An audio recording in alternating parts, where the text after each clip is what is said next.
Good evening. I'd like to call this meeting to order. This is the regular meeting of the City Council of the City of Cottonwood, Arizona, to be held March 20th, 2018 at 6 p.m. at the Council Chambers building. Would have the Deputy Clerk please take the roll. Councilmember Althouse. Here. Councilmember Norman. Here. Councilmember Pfeiffer. Here. Councilmember Hargy. Here. Councilmember Henry. Here. Vice Mayor Allen. Here. And Mayor Linsky. Here, thanks. Please stand and join me in the pledge. I pledge allegiance to the flag of the United States of America and to the republic for which it stands, one nation, under God, indivisible, with liberty and justice for all.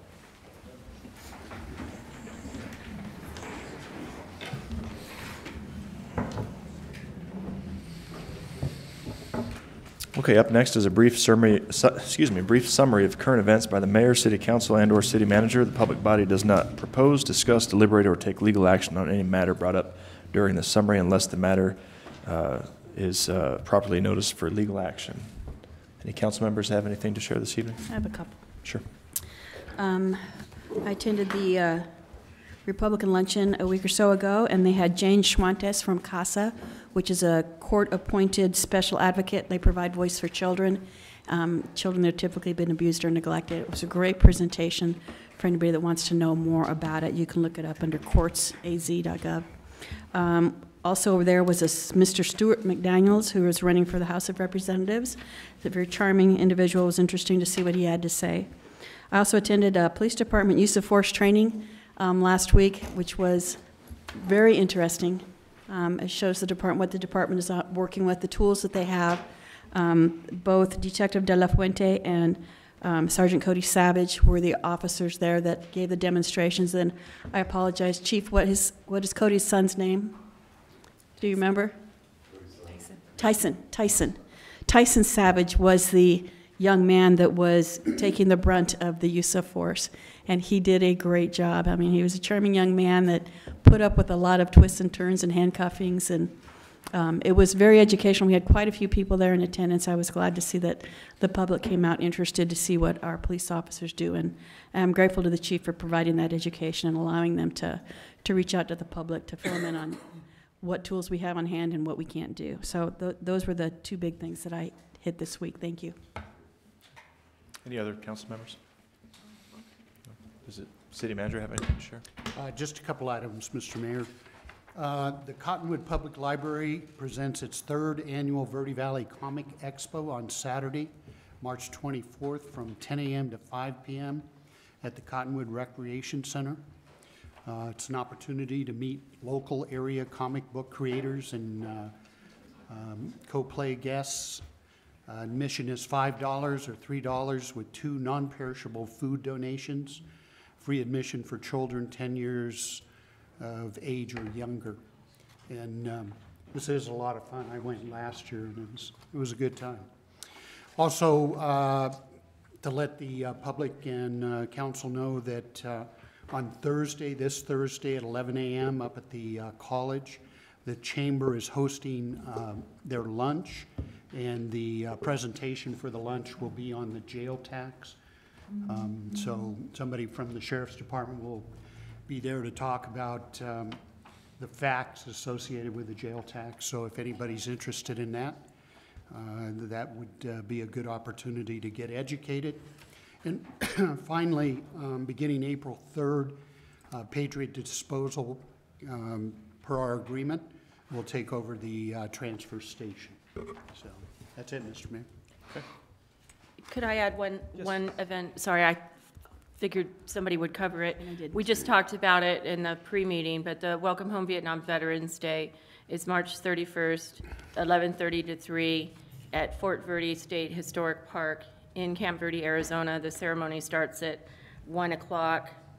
There'll be food and music, and there's a ride leaving out of Sedona, the Sedona Elks Lodge, sorry, with kickstands up at 11:10. Thank you. Okay, next on the agenda is call to the public. This portion of the agenda is set aside for the public to address the council regarding an item that is not listed on the agenda for discussion. Is there anyone in the audience tonight that would like to address the council? Okay. And we move on to approval of the minutes from the council board and commission retreat of December 8th, 2017, and regular meeting of February 20th, 2018. I'll move to approve the minutes. Second. Okay, Mayor made the motion, Councilmember Henry seconded it. All in favor? Aye. Aye. Okay, minutes are approved. And we move on to unfinished business. We have 2 items under unfinished business. First is replacement of police administration and parks and recreation vehicles through the Enterprise Fleet Management Trust.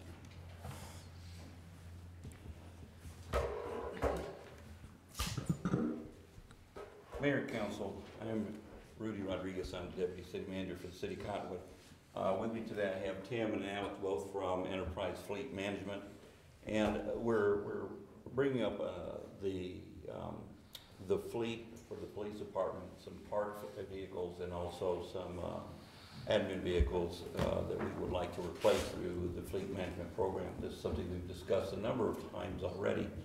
At our last council meeting, we approved the TIPS agreement, Texas Intergovernmental Purchasing Program, and also the Enterprise Fleet Management Trust agreement.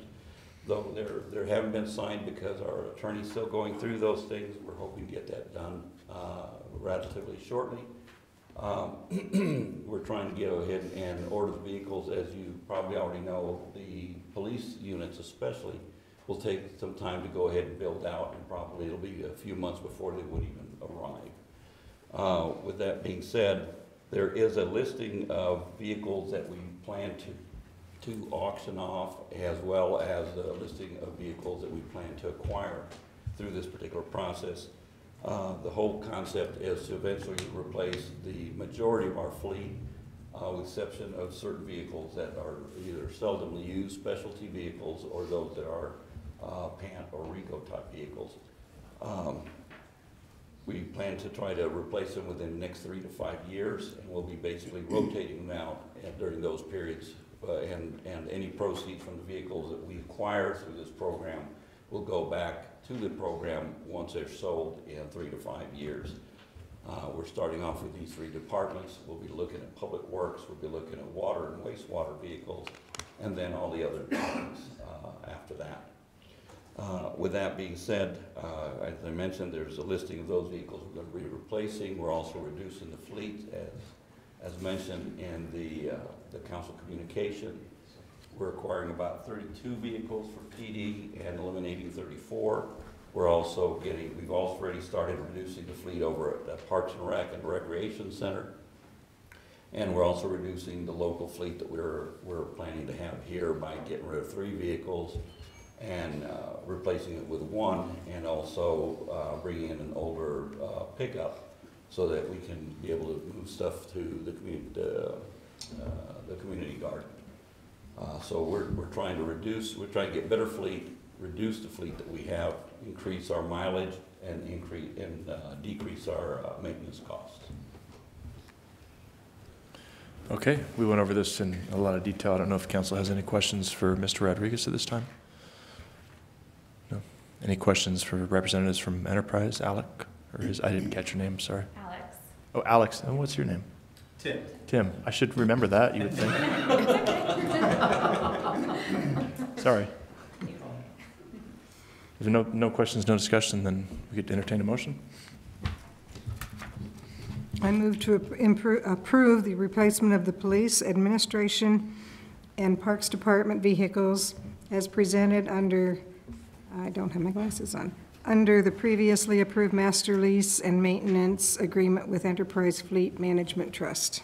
Second. Okay, Councilmember Pfeiffer made the motion. Councilmember Norman seconded it. All in favor? Aye. Any opposed? Okay, motion's approved. Thank you. Thank you, Mayor Council.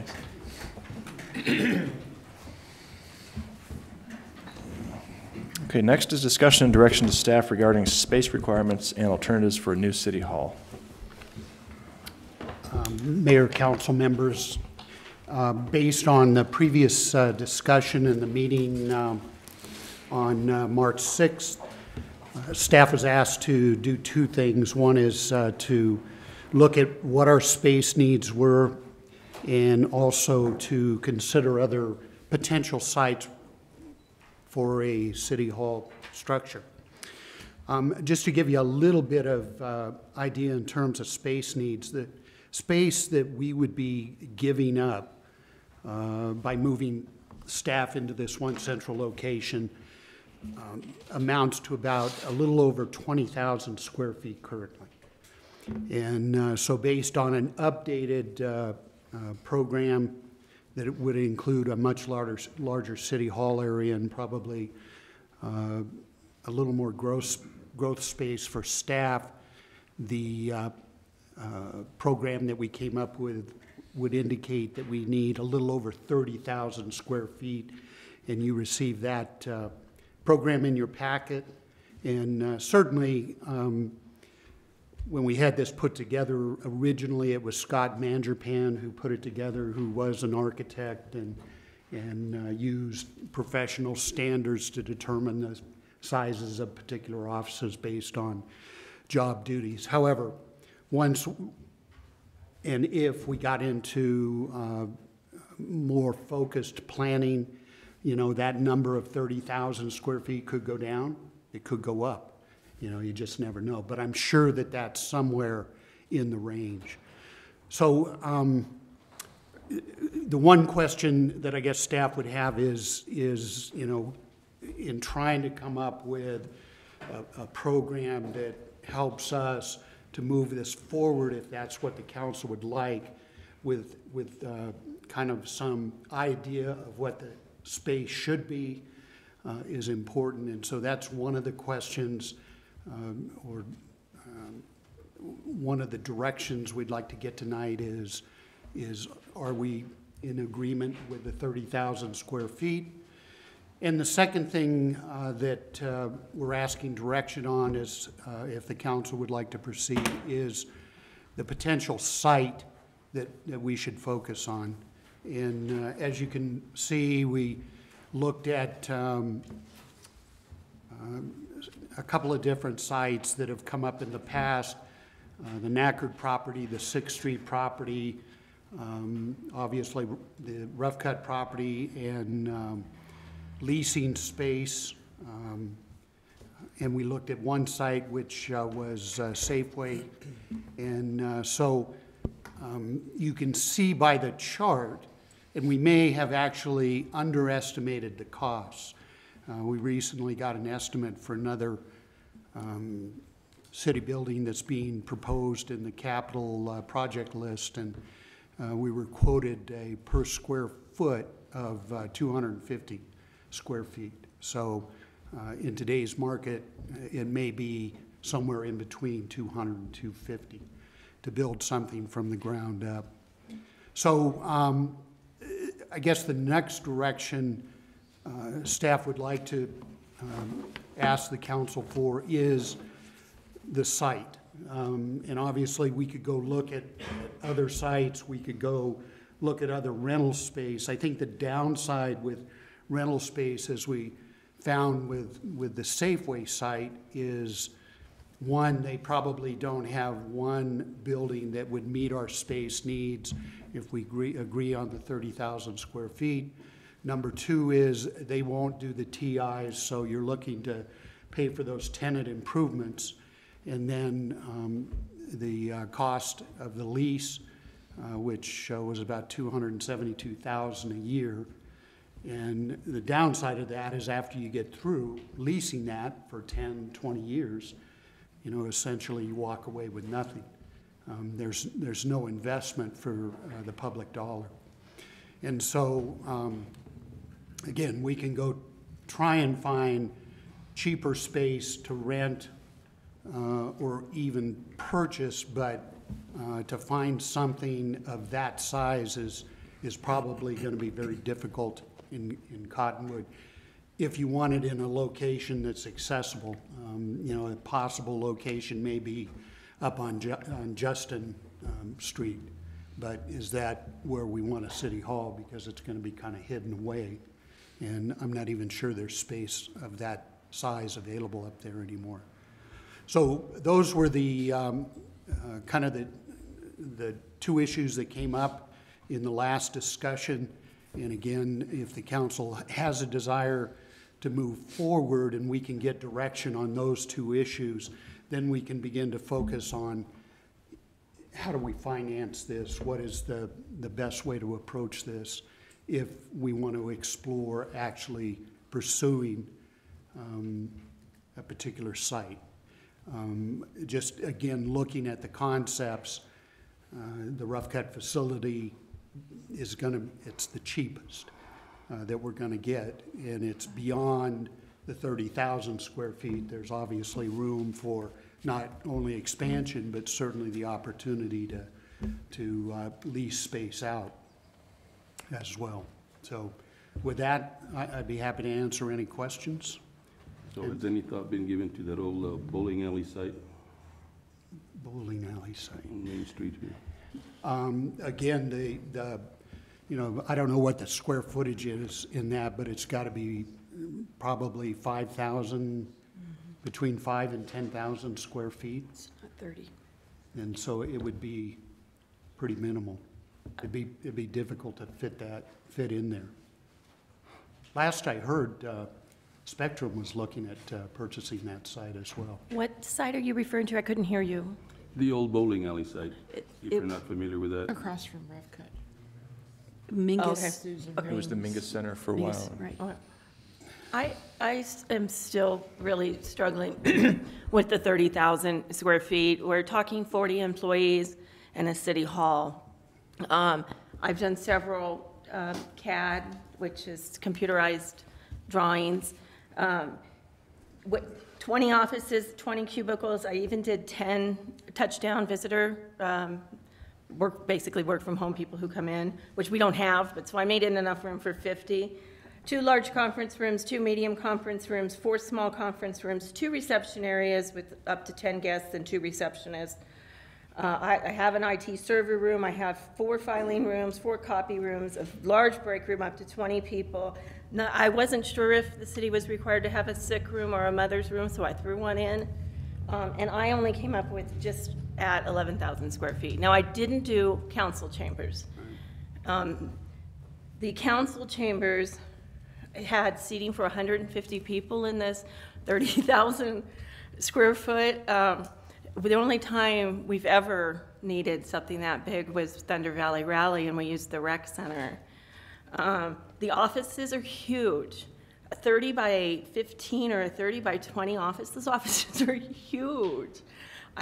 We have to think about, we're not, and I think I said this last week or 2 weeks ago, we're not Chandler, we're not, Phoenix, we're Cottonwood, and I live here because I love Cottonwood. I moved here because I love Cottonwood, but I really struggle with 40 people in 30,000 square feet. So I think we have to get all of our heads around how much space do we really need.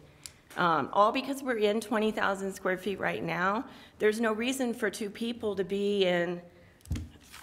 I've done a lot of research. I've spent the last several days, I didn't write it down, in where the clerk's office is. There's no reason for 2 people to be in that space. You could put a lot more people in that space. So all because we're in 20,000 square feet now doesn't mean we're using our space most appropriately. My opinion. Although I have a background in doing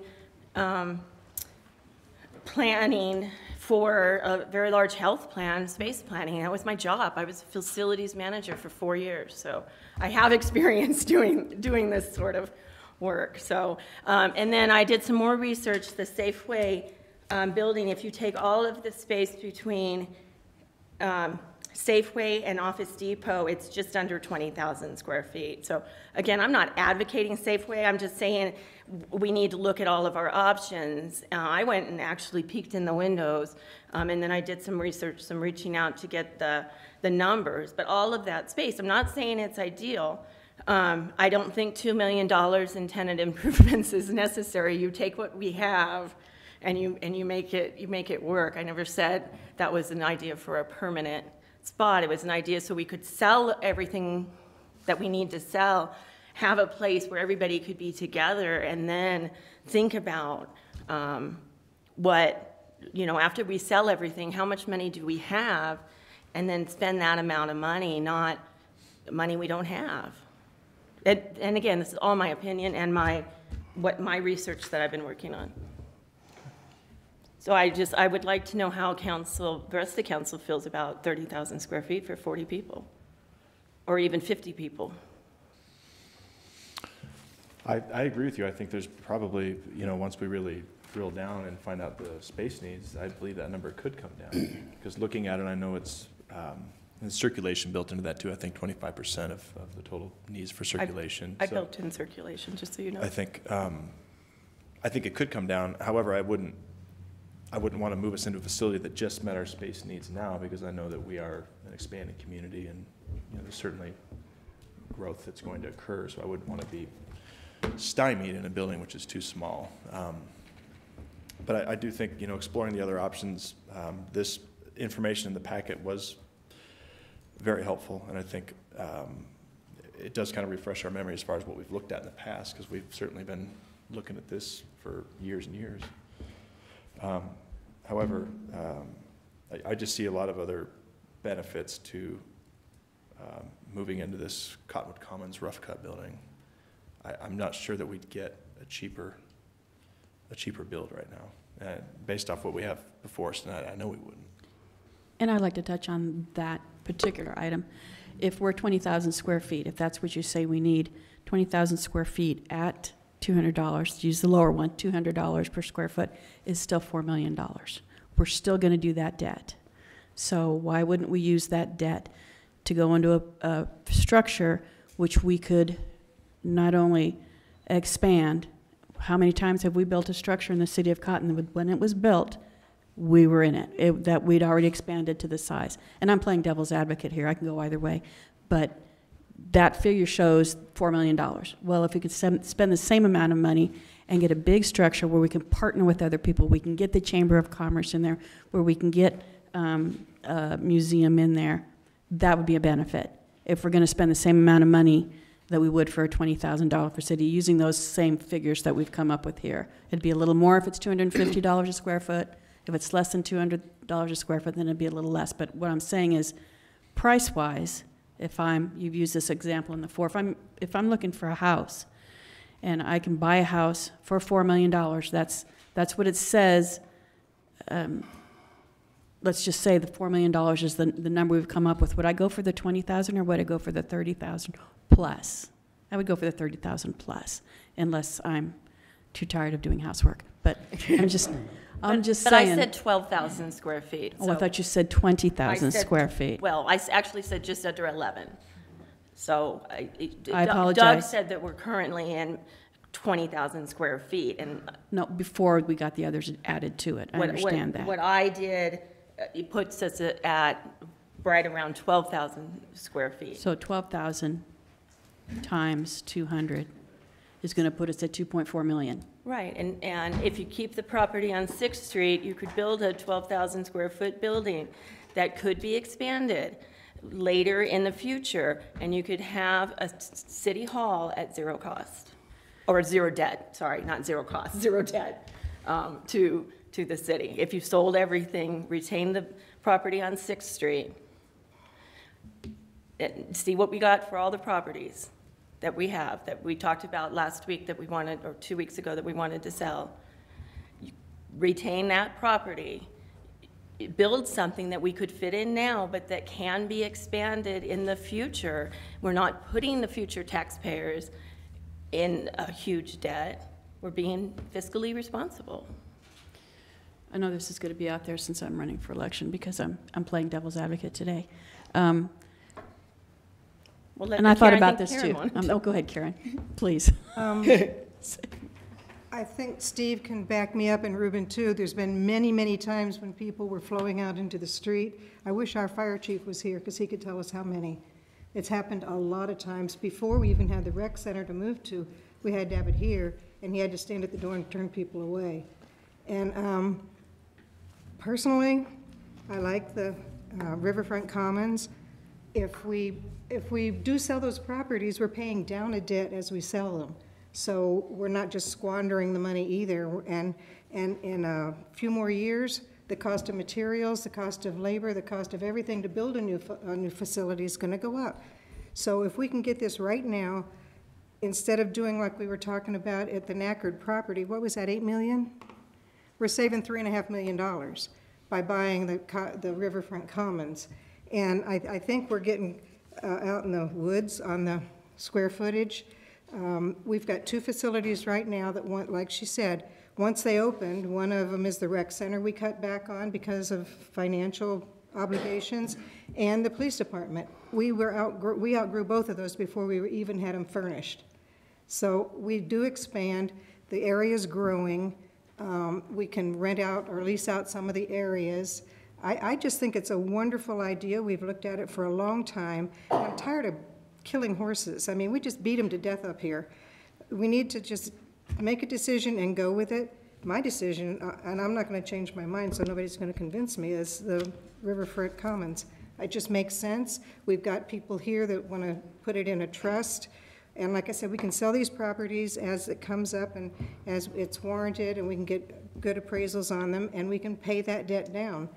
And going in and leasing something for 20 years is like renting a house. What do you have when you leave it in 5 or 6 years? You've got a lot of rent receipts and nothing to show for it. This way we would have something to show for it. So that's. But I don't think that, you know, the thing that Deb's talking about, Councilmember Hall's house, we don't have to rent those places for 20 years. Nothing says that. It could be a shorter term in between. Right now, how much debt are we in? How much debt is the city in right now? I still don't want to lease. You don't know? No, I still don't want to lease. How much debt are we under? About 69. That's close to $70 million. I have a real problem with my conscience laying another $6 million on top of that. I don't. So I'm just telling you, speaking for myself here, Yeah. that's a You lot all of have debt for a community of 12,000 people to carry. A lot of debt. I don't even know how to say it. I mean, can us 7 actually make a decision about putting the city $5 million or $4.5 million more in debt? I mean, shouldn't this be something that goes to the public? I mean, we have a lot of people here today. I'm glad to see it. Hopefully some of them are here to talk about that, but not a lot. And so maybe I should be asking. Yes. Actually, if I could say something before Please. you go. The rec center was done that way. It was a question put on the ballot whether the people would Wanted it. would want it, yes. So it seems to me it can be done. There are limits, as some of the council will recall. We had to be very creative about the way we framed that ballot question. It was framed in terms of a question about incurring debt that we wound up never incurring because we wanted the public's input on the underlying question of having the rec center. Unfortunately, and it is unfortunate, I think it's a policy gap, but general law cities are unable to refer questions to the voters unless there's specific authority under law to refer them to voters. Property taxes, transportation questions. I don't know what specific authority. I'd be happy to do the research, but I don't know what specific provision of law would authorize the council to put this question to the voters. So then it does fall on essentially the 7 of us making a $4.5 million decision for the city. Unless you made the decision and then a referendum was taken out. Now, the numbers that we're talking about as far as the debt that we're incurring, this is, again, a partnership with the Northern Arizona Healthcare where we put all the properties in a trust. So they'll do the tenant improvements for us.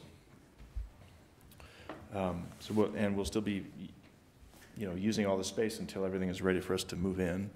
They'll also, as part of the proposal, do the furnishing, fixtures, and equipment in that building.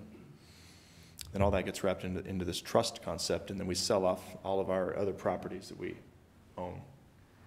To pay that down, I think we're about $1.5 million sideways, right, on the overall. And these are rough numbers at this point. So we haven't explored it in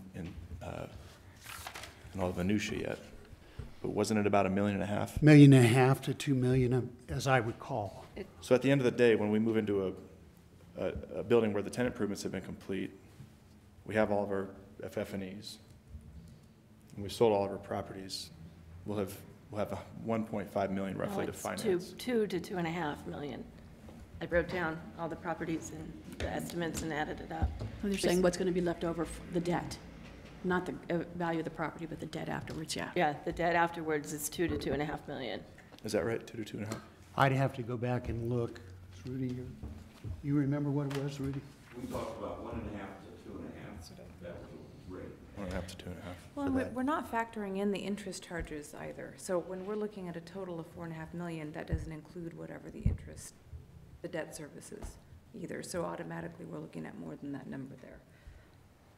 And I still go back to, and I asked this question last time, is where does this money come from? Where does this magical $10,000 to $25,000 a month come from out of the budget? I mean, even when it's all said and done, let's say, this passes, where does that $10,000 to $25,000 a month come from out of the city budget when we're looking at other, we're looking at cuts, we're looking at possible, tax increases or other increases, fee increases? Where does it come from? Because I always ask myself, do I need it and can I afford it? When I buy something, and maybe I don't need it, maybe the city doesn't need this, but it's a good deal, but can we afford it? And I don't think we can answer yes. The extra, the money that we'd need to come up with to pay down that $1.5 to $2.5 million debt essentially could very well come from the 20 to 25,000 square foot that we'd be renting. Good. I mean, that's valuable real estate and become much more valuable once City Hall is relocated in that Riverfront Commons. In fact, the whole corridor would be much more valuable at that point. And I think we have, then an asset, the citizens then have an asset, and we could make money off the other buildings. And should we choose also to purchase that back building, then we'd also be renting those buildings out or could sell those buildings. That would help pay down that $1.5 to $2.5 million of debt that would be left outstanding after we've paid off the properties. And if we were to lease someplace, we would be taking away tax dollars where people could open a business like they're talking about right here and bring in money and tax money. We'd be occupying something that would eliminate that. Yeah, I see this as an economic development opportunity and a partnership that likely won't come our way again anytime soon. Pardon me, Mayor, is it really a partnership? Because after doing more digging and investigation into the rough cut and looking at historic values, appraisals, and even the offer that's on the table, it doesn't look as though the city had that much of a partnership. It looks as though we were approached with a proposal and there was no negotiation. It looks as though the proposal was $2 million for the property, $2.5 million is our best estimate for the tenant improvements, take it or pretty much leave it, and we're calling it a partnership, but have we really had any discussion about, well, we think maybe that $2 million for the property is, and we're just getting rough cut in a portion of the parking lot, not the back building. Is that really a good deal for the city, and are we an equal partner at the table? So right now, after doing additional investigation and having discussions, I do still agree. I'd like to have a central city hall, but I'm starting to become a little disenchanted with the rough cut proposal that's currently before us. I think if we're going to look at that building, we need to be in an equal bargaining position with the hospital. It needs to make financial sense from an appraisal value. Also, I'd like a third-party estimate as far as the tenant improvements, not the hospital's own estimate, or a cap on the city's liability for the tenant improvements if they go over the $2.5 million to be the hospital's responsibility. I think the city needs to have a better bargaining position at the table at the end of the day if I'm going to look at rough cut personally. I think Deb's got some great points here with the zero debt proposal. We can put something into place that will take place in the next 5, 7, 10 years. It doesn't have to be right now. We've been talking about rough cut for the past how many years, and we're still talking about it. So I think we need to balance our pace here, the rough cut also with fiscal common sense. So the questions that you have then, do you feel like those should just be part of our due diligence in moving forward with, you know, looking deeper into whether or not the rough cut building is viable for us? Or are those questions that you need answered now before you even want to move forward? Personally, with these numbers, with this deal, I just with the information that I've done through additional digging, I don't know that Rough Cut's lost a lot of its glitter and shine for me with these numbers.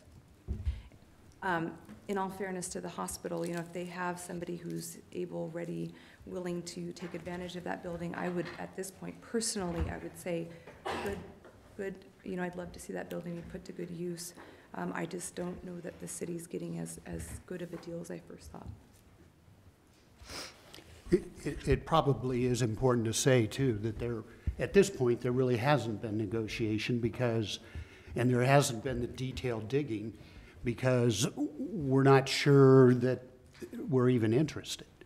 And so, again, I think what we're looking for from the council is a little more direction, and certainly at that point, you know, if that's still the focus, I mean, rather than looking at all these other sites, if that's the focus, then we can sit down with NHA and begin to work out the details and the negotiations. The other thing that they've offered to do is to do the space planning for us and determine exactly what the space needs are.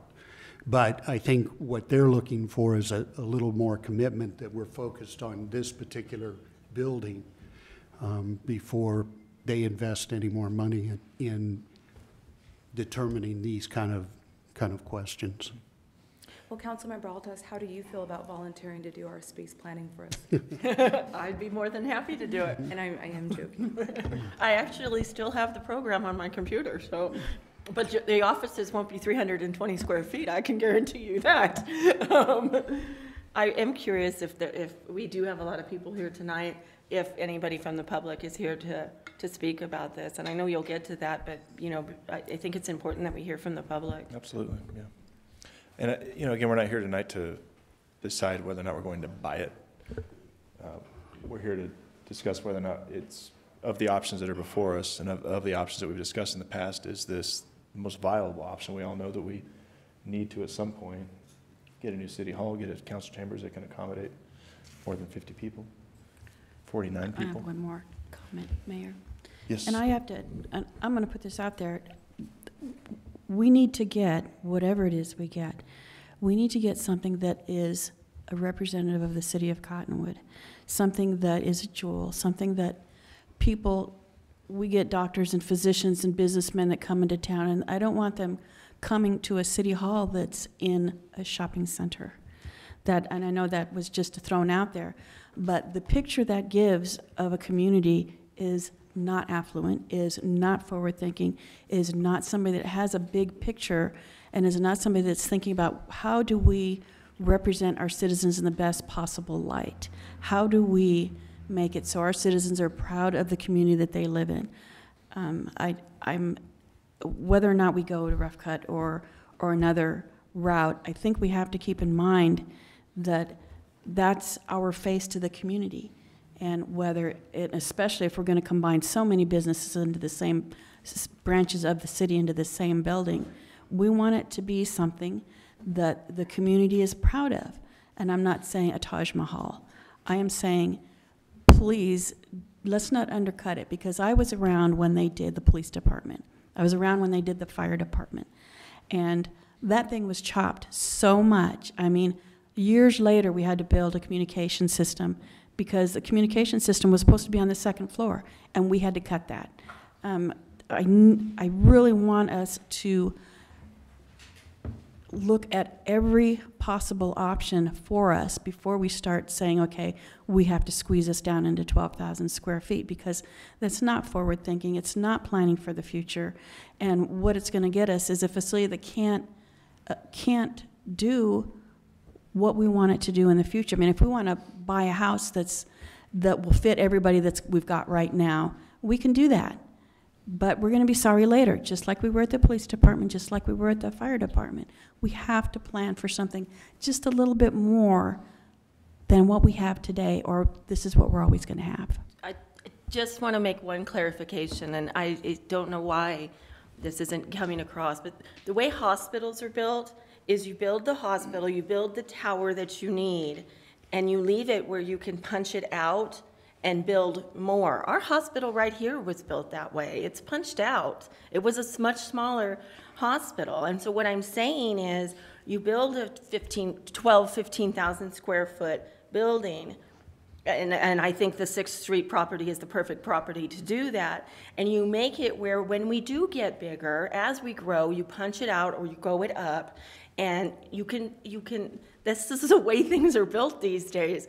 The police station and the fire station is built, you can't add to it. First of all, you don't have much land to do that, but you can't do anything to it. And I think it is very forward thinking to be thinking about, you build what we need now and you make it where it's expandable for the future. But you don't put our future generation into a huge debt. We already have close to $70 million in debt in this city. I know maybe 4.5 or 5 million may not seem like a lot more, but it's. I don't understand what you mean by punch out. I'm sorry, I'm not a builder. I don't have. Right. I'll send you some information on it, but it's our hospital right here in Verde Valley was built that way. And I'll be totally frank with that. Have you walked around inside the hospital? You get lost. That's not what I'm looking for our facility. It's perpetual reconstruction Right. and walking around scaffolding for the next 50, 60 years. Well, I appreciate frugality, and I think that that's where Councilmember Althouse is coming from, and others up here. And those who know me personally or in business know that I am also very frugal. And that's why this proposal is so attractive to me, because when you look at the numbers, starting from scratch, ground up, no matter if we own the property or not, I don't think we're going to get in a facility for less than what we're getting into Rough Cut. And in terms of expansion, there's also that room for expansion, because we're only going to need, by our early estimate now, 20,000 or 30,000 square foot in a 50,000 square foot building. So even if we, in the interim, in the next 10 years, we lease out that additional 20 or 25,000 square foot of space to other nonprofits, in the future, we could still expand into that space. And on top of that, in the future, if you want to expand in building something, prices are going to go up. So you're looking at a lot larger cost to build. Mm-hmm. Yeah. Well, prices will always go up, but then the prices of everything else goes up too, and more taxes will be coming in. I mean, if you want to look at it that way, it's a given that they're going to go up. So of the options that are before us tonight, I think, again, to give direction to staff and to Northern Arizona Healthcare, would you like to move forward with this and flesh out some of the details, or is this proposal just off the table and we'll move on to something else that was presented in the packet tonight, or something else we haven't thought of yet? It was brought up earlier that, you know, they said and I believe the gentleman that represents the hospital also said that they've been approached. And my advice would be, if you've been approached, then you've got a chance to sell it. Maybe that's the right thing to do. I don't want to close the door on any possibility. When we say that we're only going to focus on one building, I don't think we can do that. I think we shortchange the public when we do that. We've got to leave all the options open. And I do understand about building on and prices going up, and I'd like to see a building that is that it's a standalone building that is dignified. I don't think putting retail in the middle of it is very dignified. And with no offense to Mr. Mangini, but I don't think we're museum curators either. That's not our function. So we're here to serve the public, but we also have to be fiscally responsible. My big concern is the amount of debt we're under. And that's nothing to ignore. We're under a lot of debt. Okay. Are there any members in the public tonight that would like to address council? Yes, sir. If you would, folks that address the council are limited to 5 minutes, and please state your name. My name is Henry Mellon. I've been a resident of the Cottonwood area since 1993. Lived in Cornville until a year and a half ago. It's never been an inconvenience to myself or my wife because of having to go to more than one place to do business. But there has been a lot of inconvenience recently, especially to try to go to the library.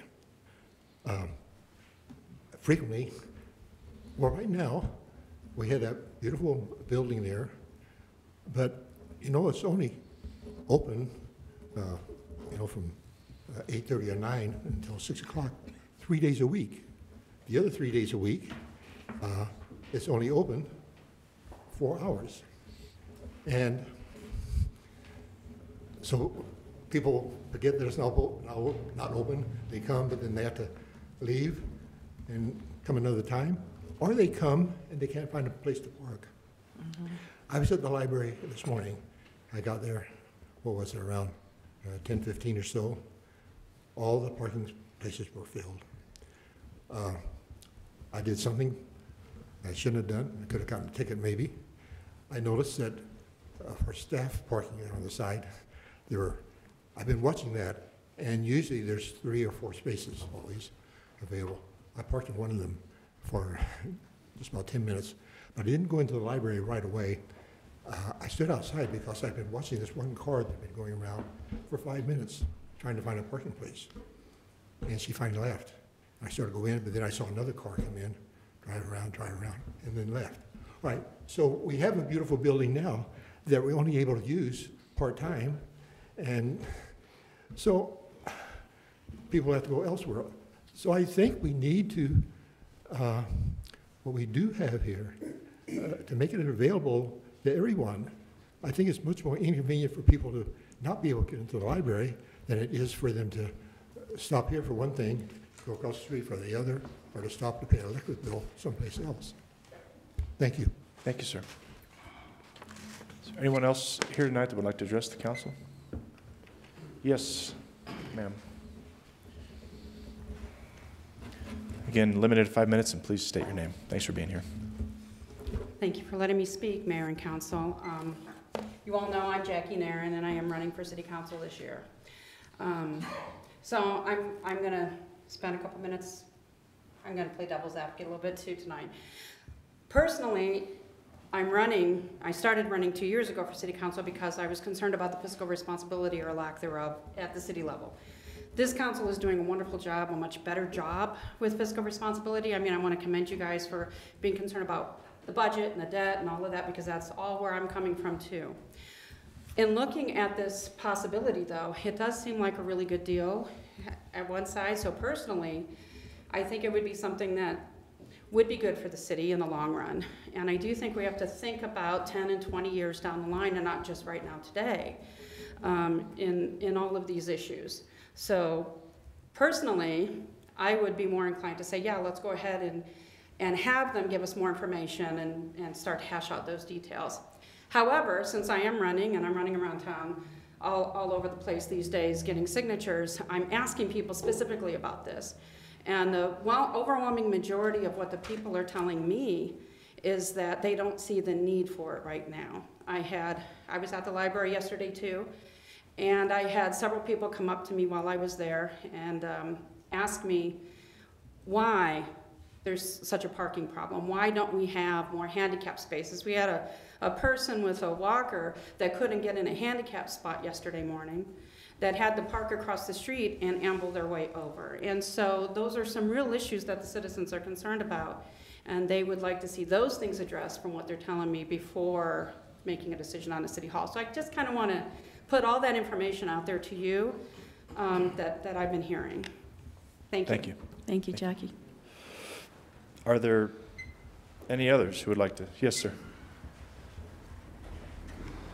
Hi, I'm Jed Wasden. I didn't necessarily come here for this, but I don't have a strong opinion one way or the other, but I think I appreciate, we did an experiment with our kids not too long ago where young kids say, hey, I want this. They go to the store, and at Safeway, they even want to gather at the front where the toys are, it's the Easter candy right now. And once they have to pull out of their own wallet, they stop and think about what they're going to buy and how much they can buy, and it really dramatically reduces down what they're contemplating. And so I really appreciate, I think we have to be careful with the money that we are spending and realize that. But I also want to, the other side of that is, like so many cities do, although it is debt, if it's done right, if it's planned out right, it's an investment opportunity. It does say something about our community. It says who we are. I passed through a small town where my mom grew up, very small community, and they put together, they were kind of same situation, weren't really centralized. They built a beautiful city hall. And if you drove through that town, you might say, wow, for this type of town, it's amazing. And it does say something about the pride that we have in the community. So although the debt, as we buy a house, we have these financial constraints, the opportunity is an investment for us in the future and our kids' future. So I think for me, the good news is there is an opportunity to find the right balance, use our money wisely, but look forward to the future and build something that represents our community. Thank you. Thank you. Are there any others here tonight that would like to address the council? Please. That's why I don't like to come to council meetings, because I always get involved. You got to talk. 753 North Main Street. One of the things that I would offer is that you've got a lot of professionals in the community. There's a lot of professionals in the audience. Have you reached out to us and talked to us about maybe forming a committee to help you locate some spots, maybe come up with some scenarios, look at things like we were just hearing, parking. You know, Rough Cut's a beautiful building, agreed. I was involved in the original development of it. It's a great price for the building. I mean, it's 20 cents on the dollar right now from what they spent, for what they're asking for. But parking, do you have enough parking spaces? We're talking about 50,000 square feet. Are we 100 square feet per space? Are we talking about 500 spaces? I guarantee you there ain't 500 spaces out there. So things like that you probably need to look at. And I'd be willing to sit on a committee to help you evaluate stuff. And I know that there's another engineer here that, you know, he would do that. We'd all be happy to help out. And I agree. It would be a beautiful thing to have a nice community building like that and do it. But I think that we've got a lot of people that would be willing to help out. And I, for one, would. And beyond that, I'll look at anything and give you my opinion.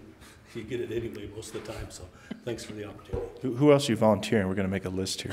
We were writing it down, Tom.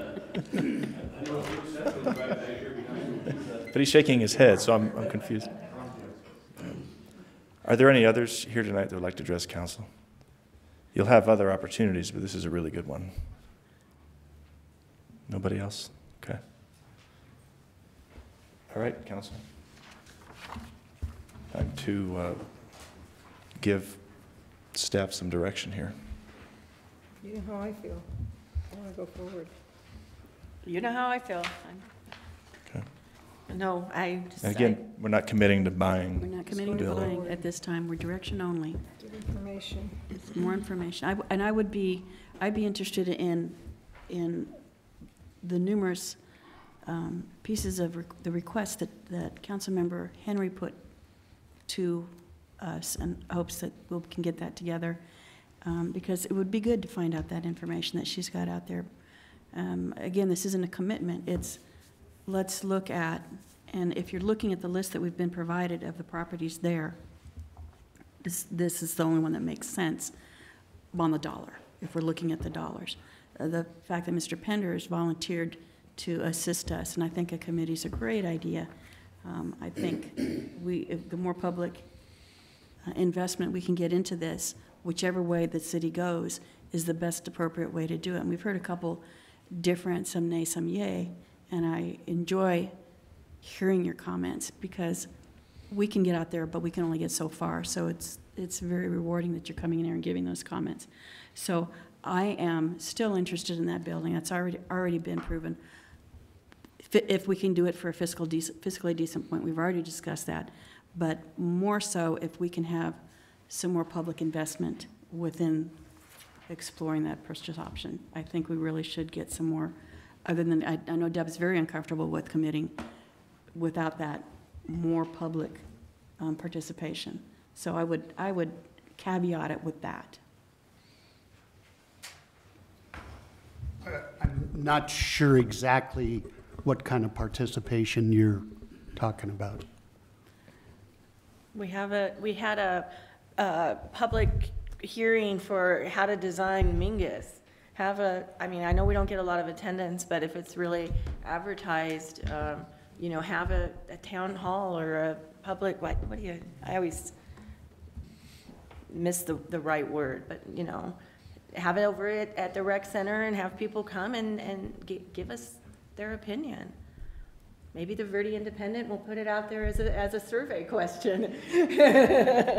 They tend to put a lot of our stuff out there for us to, you know, let's get although that doesn't limit it just to people in Cottonwood, but, you know, let's. Yeah, I think Mr. Pender's offer is a very valid one. I hope we take it seriously and maybe get a group together to look around and see what other options there are. Or even to weigh in on the tenant improvement estimates, what's actually needed from, you know, for the city's perspective, some independent advice. I'd welcome that. You don't know what you volunteered for, did you, Mr. Pender? He's been through this before, he knows. So I'm hearing tenant improvements, other locations. Anything else? I really want to be fair to Northern Arizona Healthcare, though, because I do think they could sell this building, and I really feel badly that I don't want to keep dragging this out. If this council's not committed, I mean, what other information, you know, can we provide within a reasonable amount of time to get some kind of a commitment to pursue due diligence and everything else, so that we can all move forward or not. I guess that's kind of what I'm getting at. And that's fine, but like I mentioned a while ago, if they got a chance to sell it, let them sell it. Mm-hmm. I'm not restricting that. I agree. Well, I think, Mayor, if I could, I think one of the reasons we're looking at this is because it's a good deal. You know, you can get into arguments about what the space needs are and those kind of things, but it's a good deal. And my recommendation to the council would be, if we're not going to take this good deal, maybe this is something that the council should just delay for another 5 years or so. I don't want to delay this topic. I think we need to put what we need to put in place now so that we stop having, so we don't delay it. And if that means we start saving X or a certain amount in our budget and we plan for that, because I agree, I think all of us agree, we think it's a good idea. And so I don't really necessarily want to delay it, but also if NAH does have a buyer, I mean, I'd love to see that property be utilized. Let's get businesses in there. Let's get some sales tax, generators over there. Let's get another tourist. I don't know what your options are, but I don't know that it's fair, as far as the information that we have now, to rush this weighty of a decision on the taxpayers and on the community. And I'll just add what I've said before. All because something's a good deal doesn't mean we have to buy it. Yes, it's a good deal. Yes, it's a beautiful building. Do we need it, and can we afford it? And again, I guess I would ask the council is, if we're going to pursue it, whether it's this or something else, we're still talking about several millions of dollars. Is the council ready to commit those dollars to this process? Because again, I agree. I don't think we can keep these gentlemen waiting If the bottom line question is, are we willing to go into any further debt? And if we're not, then you know, we should decide that and move on. Okay. Well, I'm not willing to put this community under more debt. You know, we previously discussed revenue generators, and I think if we found something that worked, a plan, you know, we were discussing the trust to see how we could make that work financially as we sold off our buildings.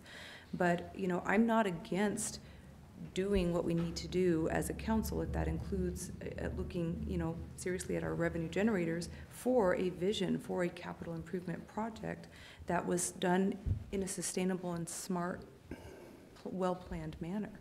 So, you know, personally, Doug, to answer your question, I do, you know, I think if we have a good project that we're comfortable, makes good sense for our community, I think we can find a way to raise the revenues and make the budget for it. So you're saying you would be willing to commit more debt to $2.5 million. to such a program? It would depend on the project. Okay. But again, I really like Deb's zero debt proposal if we're not in we're not in such a rush that we have to move right now, and we do have 10 years, we could put something in place now to move in that direction. You're going to have to go down the line and see if you can get the direction you need from council. Because I'm a little bit concerned that we're chasing our tail. We're looking for an option that isn't going to create debt, and I don't think we're going to find that option.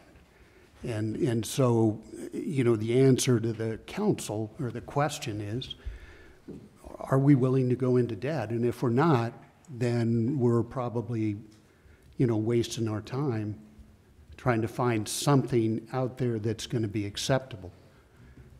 And I think it's the same thing with the forum. I think you're going to get a lot of people that get up and say, no, don't buy it. And so, I mean, it gets us back to the same place of the council having to make a hard choice about, do you go into debt or not? I agree with, I think what the point Councilmember Henry was making, and Aldhouse as well, is that we sell the properties, we save our money up when we have the money. We explore the revenue generators. When we have the money, then we build it, and that's a zero debt situation. I completely understand. This, again, is an opportunity that I think is a good one.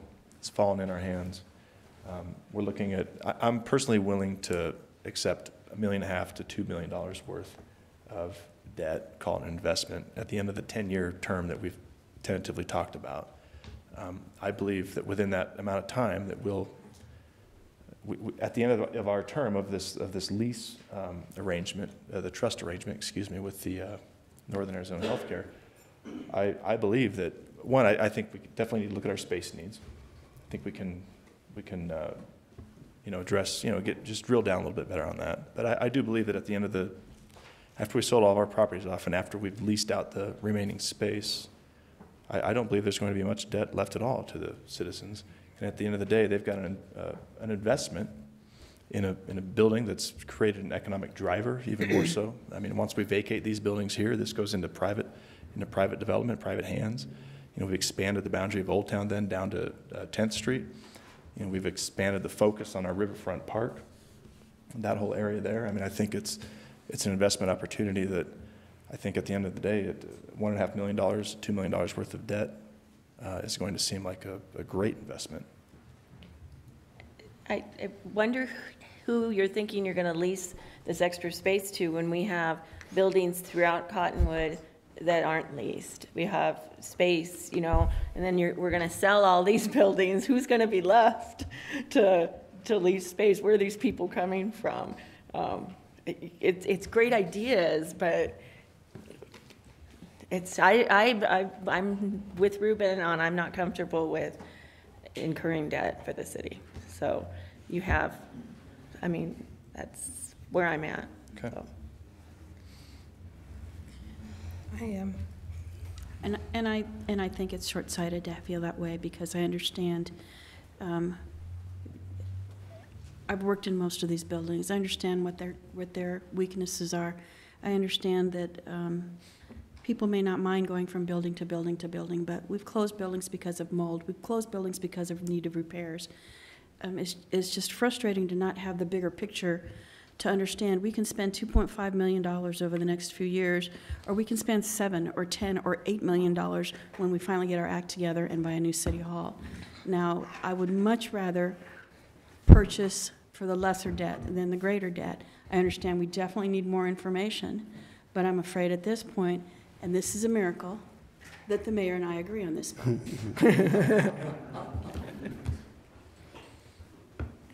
It's not the only time we've agreed. Well, that's true. That's true. We agree to adjourn every night.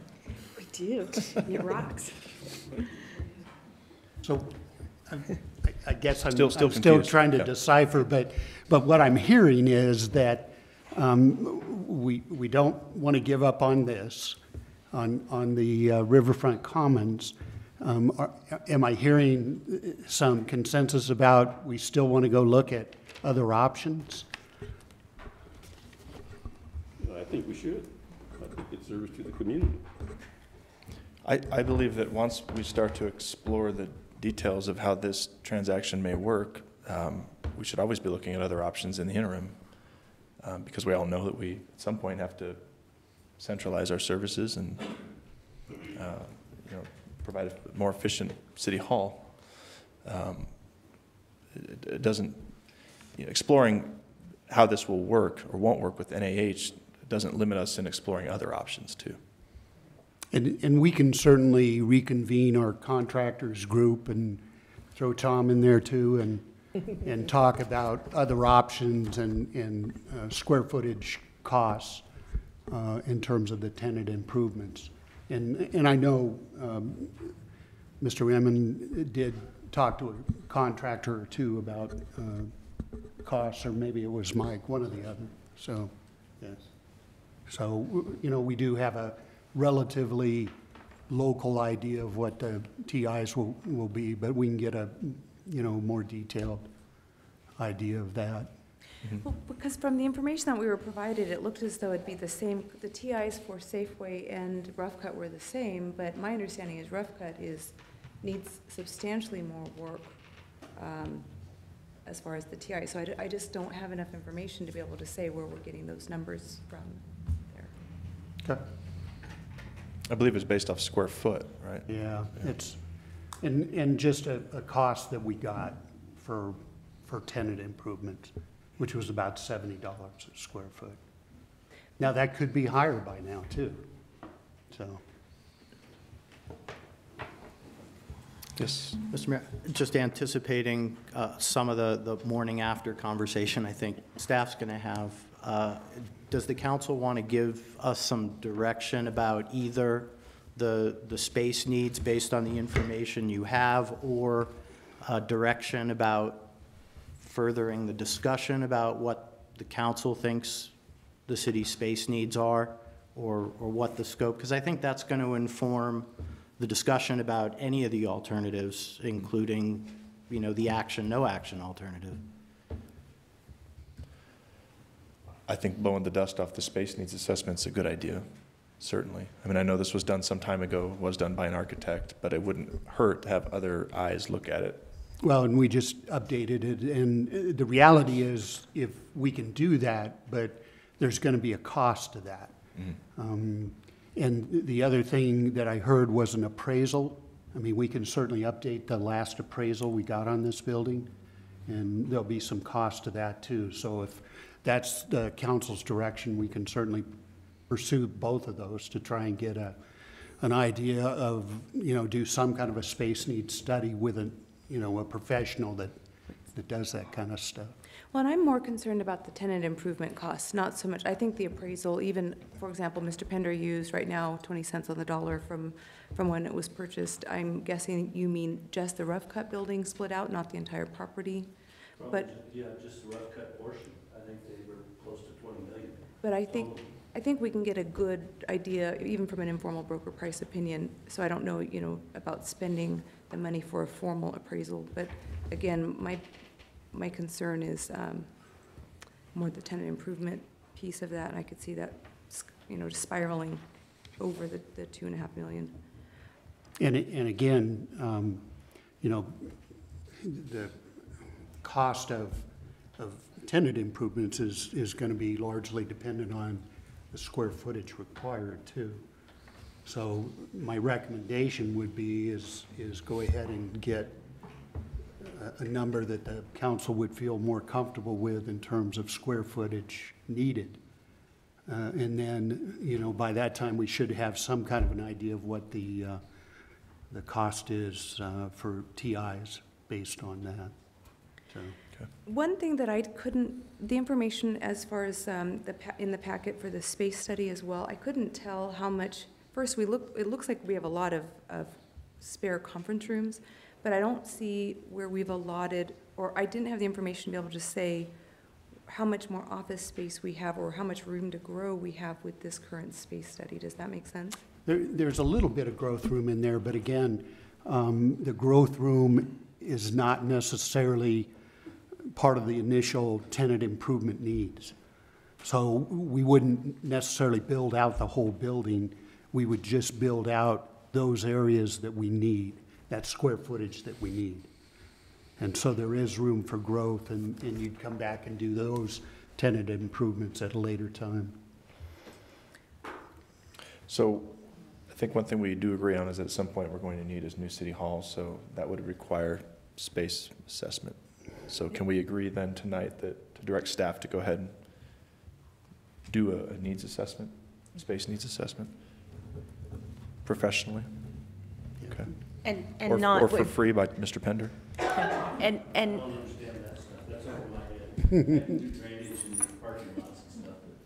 I thought I'd try. And Good shot. I would argue that not everybody needs an office. There's, you know, some in this current one. And even at our rec center, in my opinion, there are people in offices that do not need to be in an office. They can be in cubicles and in shared space. So I think we need to be realistic in, you know, who gets an office and the size of those offices. When I went through this space plan that we were given at, you know, the size of some of these offices and the people or the positions listed that had offices, it shocked me. I worked in a hallway for 8 years. I like my office. And one thing I'd like to bring up too, because we've talked about adequate parking, and we know that over here Rough Cut doesn't have adequate parking. Maybe that's something we shouldn't forget when we're looking around for facilities and locations and such, places where we can have adequate parking, which we don't have here now.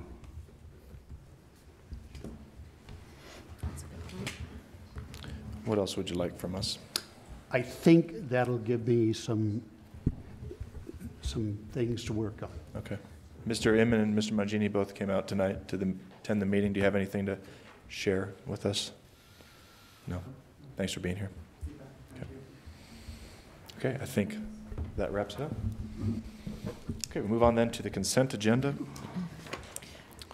And we have 5 items tonight on the consent agenda. Item 1 is, well, let me just back up here for a second. The following items are considered to be routine and non-controversial by the council and will be approved by one motion.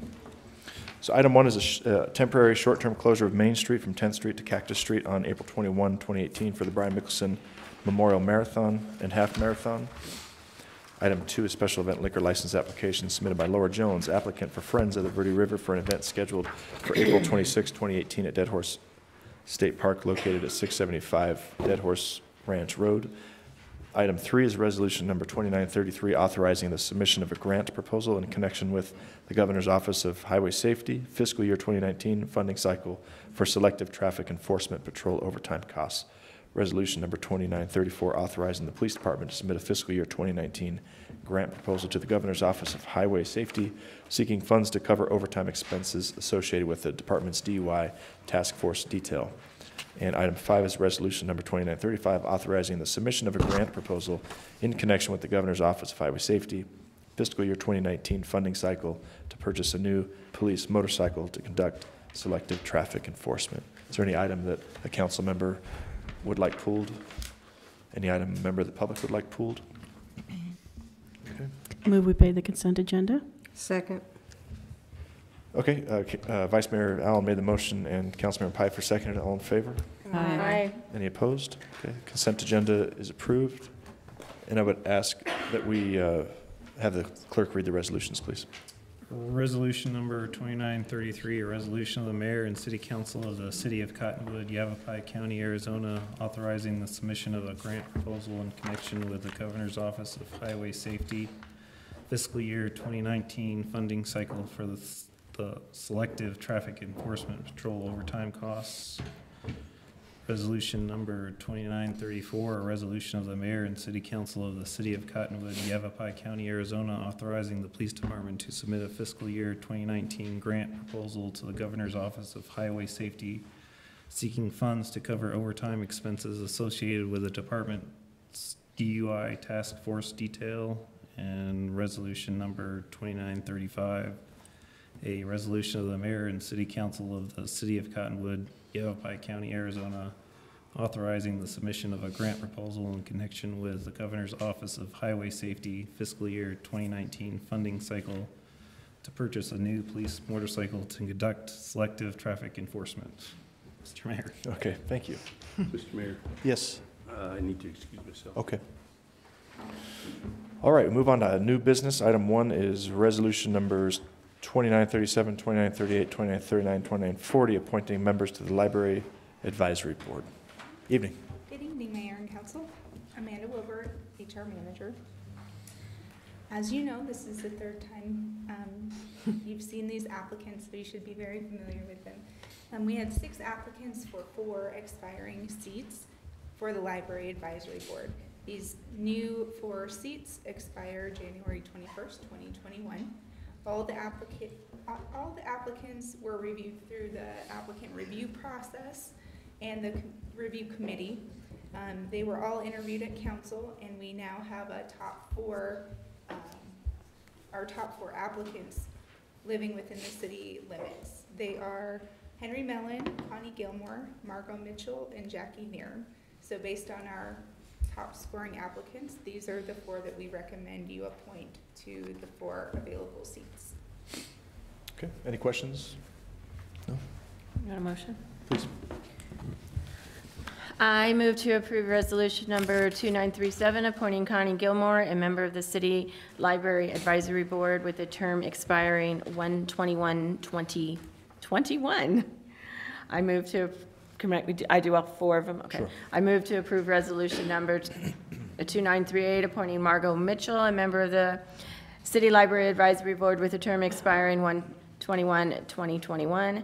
I move to approve resolution number 2939, appointing Jackie Naren, a member of the City Library Advisory Board with a term expiring 1/21/2021. I move to approve resolution number 2940, appointing Henry Mellon, a member of the City Library Advisory Board with a term expiring 1/21/2021. Second. Okay, Councilmember Aldhouse made the motion and Norman seconded it. All in favor? Aye. Aye. Any opposed? Okay. Deputy Clerk, please read the resolutions, and congratulations to you all who are in attendance tonight. Yes, thank you. Resolution number 2937, a resolution of the mayor and city council of the city of Cottonwood, Arizona, appointing Connie Gilmore, a member of the library board of the city of Cottonwood, and establishing her term of office. Resolution number 2938, a resolution of the mayor and city council of the city of Cottonwood, Arizona, appointing Margot Mitchell, a member of the library board of the city of Cottonwood, and establishing her term of office. Resolution number 2939, a resolution of the mayor and city council of the city of Cottonwood, Arizona, appointing Jackie Naren, a member of the library advisory board of the city of Cottonwood, and establishing her term of office. And resolution number 2940, a resolution of the mayor and city council of the city of Cottonwood, Arizona, appointing Henry Mellon, a member of the library advisory board of the city of Cottonwood, and establishing his term of office. Okay. Mr. Mayor. Thank you. Okay, item 2 under new business is public hearing and possible legal action to approve or reject a request A recommendation for an extension of the original deadline set for the development of 3 parcels of land located at 840 South Main Street. 842 South Main Street, which were conditionally rezoned on September 15, 2015 by ordinance number 614. Do I need to read the assessor's parcel number? Okay. Thank you, Mr. Mayor, Council. Good evening. Scott Ellis with Planning and Zoning. We're here tonight to present to you an extension request on the rezoning of some properties that occurred back in 2015.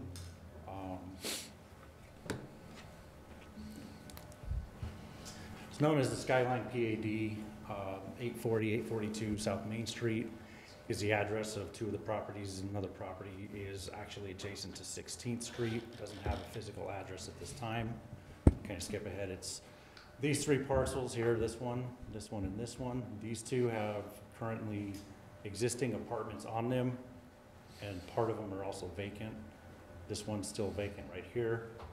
They were rezoned again in 2015 from R1, R2, R3, and C1 to PAD to allow the conversion of the existing apartments to condos and also create approximately 41 new units on the vacant parts of the parcels. The stipulation that was associated with the ordinance 614 stated that the developer had 2 years to apply for building permits, or the rezoning would revert back to its original rezoning. That can't happen because of state law. We've since updated our ordinance.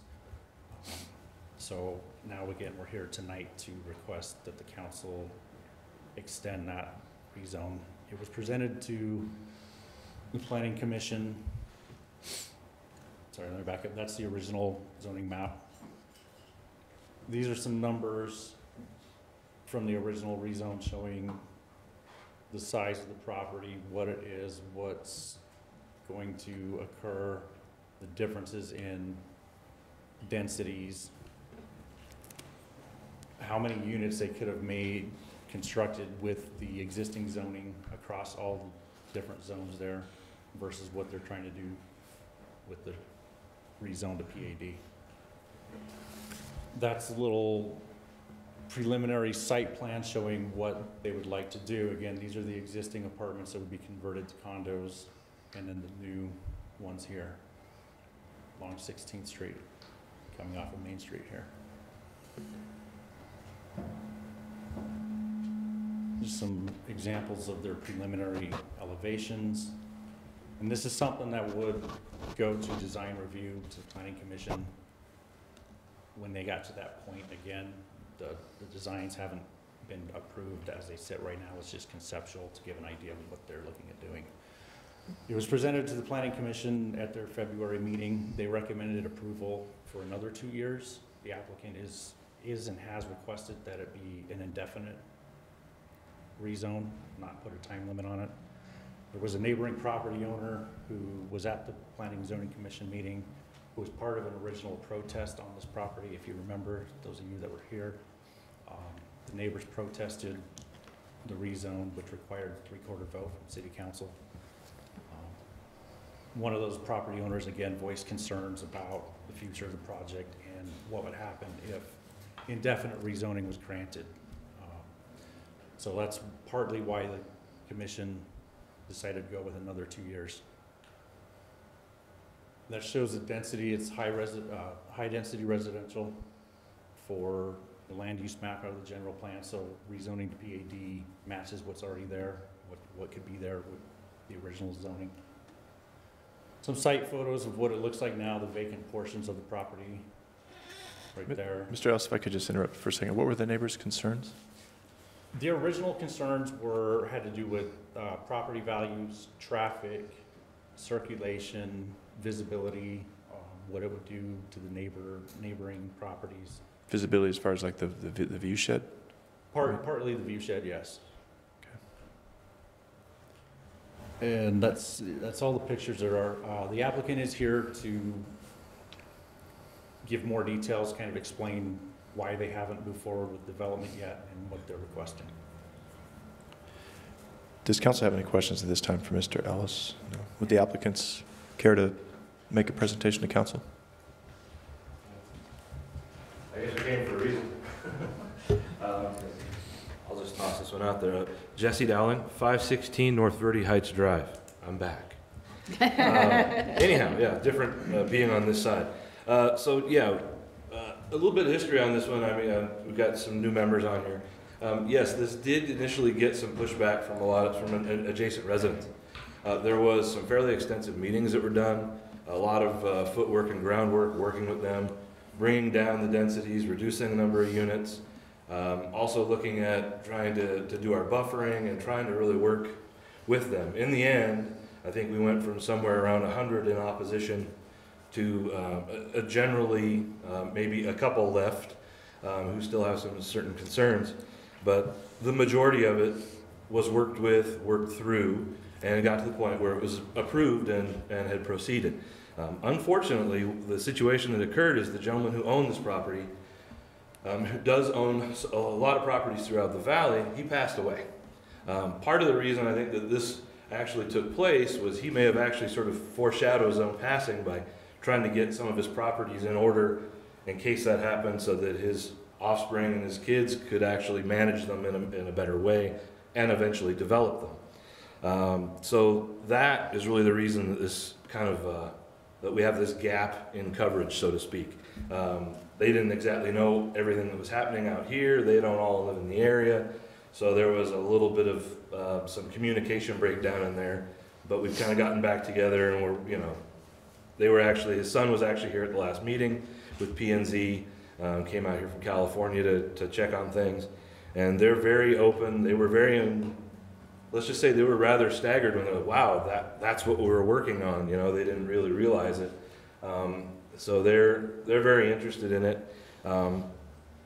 Again, as Scott said, the PAD zoning would be a lot more consistent with what is actually there now and with what's in the general plan for the city of Cottonwood. You know, really, I think one of the first things that everybody comes up with on the city of Cottonwood, the reason I wasn't here for a while, is because of housing costs and availability. If there's a rental house around here, it's gone like that. And so, you know, and I have kids that are trying to live here and they're trying to find things to live in. Increasing some affordable housing stock would be a nice thing. I think it would be a means to many ends for a lot of folks here. You know, so that's really the gist of what this was. And really going forward, we would like to try and not really rehash everything that was already decided, because it's already been worked through and stipulations have been given. Anything that does happen on here is going to have to be reviewed again. It's going to go through design review. You know, I don't think we're in a situation where a sneaky developer is trying to sneak something by anybody. That's not possible. It's not going to happen. There's a lot of good eyes here and a lot of people right next door that are keeping an eye on it, and I appreciate that. Born and raised in this valley myself, and I'm always kind of on a little bit torn between paving paradise and putting up parking lots, but people want to be here. If it's going to happen, we want to do it well. You know, there was some of the numbers that flashed by before of what could have been done given its previous zoning. I didn't see the number exactly, and it's been a couple of years, but we were looking at 100+ units on this, and instead we're down at 41. So if you kind of meet in the middle, if both people walk away from the table unhappy, that's usually what I call a good deal. So that's really the gist of it. I don't think anybody's trying to get anything over on anybody. They're just trying to sort of get a little bit more, nail this down and actually keep it as it is so they can work on developing it, managing it, and going forward. And I think that's really kind of the idea of what we're after. If there's any more questions, we're happy to answer them. But like I said, we, as was mentioned earlier, we've killed a lot of horses in this room. But anyway, that's you know, that's really the gist of it. And I think hopefully it'll all work out for everybody's best interest. Very good. Any questions for? I have one. Yes. Are there really sneaky developers out there? Nope. Only if we allow them to be. Okay. It seems like a reasonable request. I'm curious what this is probably a question more for Mr. Ellis, but let me back up. The state law that you mentioned earlier, can you expand on that a little bit more so I'm clear on that? Yes. Our ordinance had said that the council could put stipulations on a rezone request. If those stipulations aren't met, specifically a development timeline, then the property could revert back to its previous zoning without legislative action.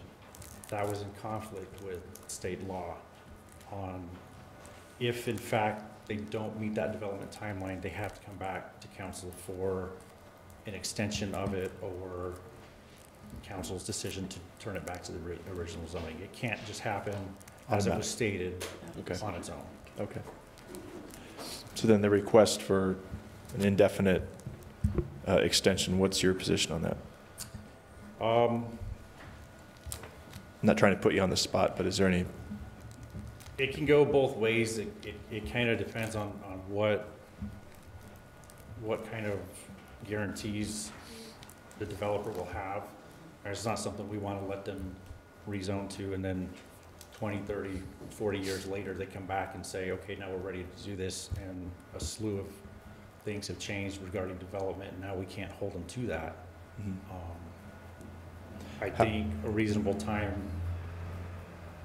you know, it depends on how you who you ask and things like that. Some people think 2 years is too short. Some people think 10 years is too long. Somewhere in the middle is usually pretty good. Are we 2 years out now on our current general plan? We redo that in 2020. Is that when we? We redo that in 2025. But we'll start that probably in 2022, 23 to get going on it. Okay. I think a 2-year extension is reasonable. That is what planning and zoning recommended.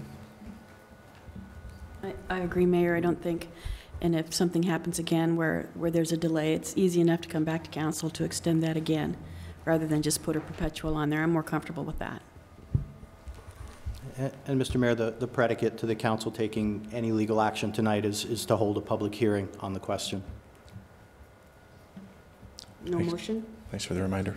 No, I'm sorry. First, there's a public hearing, and then what the statute and our now conforming ordinance require is, or allow, is for the council to take administrative action to either remove the development schedule to determine compliance with it, or to extend it, or to take legislative action to cause the reversion to the underlying original zoning. But tonight, that would be direction, and we'd have to bring you a piece of legislation back to do that. Okay. So in that case, should I go ahead and open the floor to the public for the public hearing? I'll go ahead and do that. Are there any members tonight that would wish to address the public during this public hearing? Yes, sir.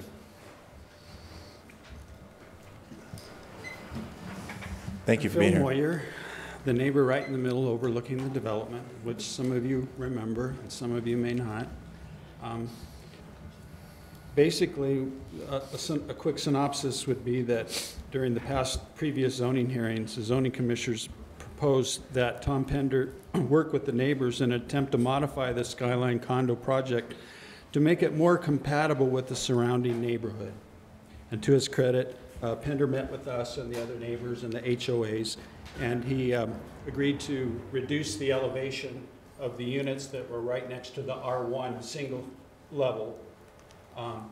And he knocked down the density a little bit, which along our side, the R1, and that was all really great. Also, they agreed to upgrade the condo structures from wood siding to stucco and from asphalt to tile roofs, which is more conducive to our neighborhood on both sides. Would be the north and the south sides of the development. And then the Main Street side is, of course, commercial, and over on by the old folks' homes is R3, which is a high density. So we all moderated over a lot of anguish, and we came to a pretty happy agreement between the neighbors and us. The reason I'm still griping, and I came to the last commissioners' meeting, was because their application is really broad. It doesn't get into a lot of the details. For instance, it said that they verbally agreed to create CC&Rs similar to those adopted by the neighboring developments like Crestview, where we live. Well, there's nothing in writing anywhere with that. They also agreed to do some fencing, possibly work with us on the heating and cooling units to be ground mounted, and the lighting that was next to us in the park that's going to be built for their owners. It's going to be right next to us. certain little details. And so at the last meeting, what the commissioners and the zoning people and everybody agreed to was that I had asked personally to be involved in anything that was going to happen with the development and the detailed committees, just for input about the things that were said, like those things, that this development would look like when it would be finished. So that was my recommendation, to give them another 2 years, because somebody has to hold somebody accountable, because we all move on in life, and sometimes somebody's not going to be here to remember. And if they have 10, the other thing is you have to realize these folks are not the builders. They've been developing the land for over 20 years. In '97, they got approval for zoning change, and it was never picked up, and their building permit lapsed. So I only say that probably the owners of the property are looking to sell it to somebody, and potentially Pender won't be there to say, we agreed to this. And if Phil isn't invited to the detailed meetings to say, no, you guys said you would do it this way, then nobody's going to remember that. So that's why I asked for 2 years. Maybe I'll be around. Maybe you'll put me on the list. The reason we're having this meeting now is because I went over to Scott about 8 months ago, and I said, what's happening over there? Well, gee, I don't know. I guess I better check it out. So somebody has to be the policeman here of what has been agreed to verbally. So my 5 minutes is up, and I'm just asking you to give them the 2 years. Everything is fine and dandy. I believe they're going to do what they said. But just let us neighbors have some further input for the finished details when it happens. That's all I'm asking for. Thank you. Thank you for your time. I believe that the details will be hashed out at a public meeting during planning and zoning for design review. Is that correct? No, it's not public. It's private. Design review is open to the public. It is a public meeting held by the Planning and Zoning Commission, but we don't send notifications like we do for rezones and conditional use permits. Okay. There's still the opportunity for the public to provide comments, concerns, questions, things like that. There's no legal requirement to make a developer work with a neighbor on what it looks like. Right, but the meetings would be held in public, so would some of those details be hashed out at that meeting then, as far as where the air conditioning units are placed and how the park? It would start at the staff level before it even got there. Okay. But it would again be discussed if there was problems or issues with it Okay. at the planning commission meeting. And the developers worked in good faith with the neighbors to make sure that when those planning meetings happen behind doors, that they're involved, or at least their input's considered? Okay. Mr. Wasden, did you want to speak during this public hearing? It's Judd Wasden. Just a plug for the design and review meetings. They're wonderfully entertaining. I invite everybody to attend. I'm representing the Planning and Zoning Commission, and maybe just to clarify a little bit about the 2-year extension that we unanimously voted for. This is conceptual, so this is not the plan. That we're just talking about the zoning change at this point. So yes, you're correct. This would come back for further review. The justification for our voting for a 2-year extension is presumably the applicant technically has more time than they had before to do this and to absorb their plans and put that together. And we felt that 2 years was an adequate amount of time for them to be able to do that. There is some concern that not having them come back with specific information about the development could put that off course from what we intended or would like to see in the community. So I think that's important to note. I do think that was unanimous in terms of our opinion about we need these type of developments in our community, but we want to do them the right way.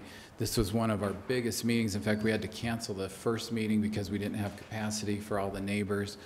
It was a great, I think, show of workmanship between the developers and the neighborhood to come together to this. And so I think the 2-year extension's adequate. They can always come back in 2 years, and and say we need additional time, but we'd also like to see, we did ask the applicant at the time, who is not here tonight, that's in California, I believe still, and he said, yes, we do want to do this, we're ready to do that, and if that's the case, then I think that 2-year window is adequate time to get that started. Thank you. Thank you. Mr. Pender? Tom Pender, 753 North Main Street. I was pretty heavily involved in the whole thing. One of the things we need to point out is this is a planned area development.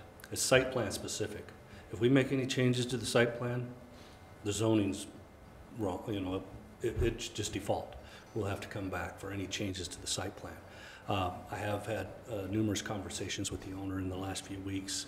Actually, he's waiting on me to get him some information. I think he's going to be moving forward with the Phase A as soon as we can get the architect and the contractor on board and all that. So we're moving forward. 2 years is probably going to be fine. I think we'll have it vested in less time than that. But the bottom line is what Phil said is what we agreed to. And as long as I'm standing here, that's what we agreed to, and that's what we're going to do. So, you know, that's really it. And I think that the ordinance has teeth in it also. I wrote a letter to the community development director that outlined exactly what we had agreed to. And that's part of the master plan. So I think that, you know, if I step outside and get run over by a car, there's still that letter in the file, and there is still the intent. And it's always been our intent. I think at the end of the day, we've got a better project than what we had originally when we came in, with the input from the neighbors, and it's going to be a beautiful project. So anything you can do to help out, we appreciate it. Thanks for your time. Thank you. Thank you. Any other members of the public wish to address the council tonight during this public hearing? No. Then I will close the floor to the public. Ready for a motion? Yes. I move to extend until March 15th, 2020, the deadline for the owners of the property rezoned by Ordinance 614 to comply with the original conditions and stipulations set forth in that ordinance. Second. We had a motion by the Vice Mayor, and Councilmember Henry seconded it. All in favor? Aye. Aye. Any opposed? Okay. And the motion is approved. And we move on to resolution number 2936, approving a minor amendment to the city's general plan, changing the land use designation of a parcel of land located at the SR 89A and South Candy Lane intersection from performance commercial / industrial and general commercial to planned development.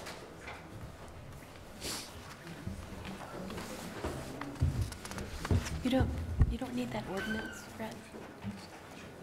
Sorry? You don't need that ordinance, Fred? I don't think so. It's an extension. Oh, okay. They would have let me know. Mr. Ellis. Thank you again, Mr. Mayor, Council. If it's okay with you, I would like to combine the presentation for the resolution and the next item on the agenda regarding the rezone.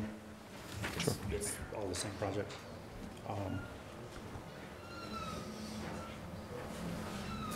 This is a rezone request and a general plan amendment known as Inspiration at Cottonwood.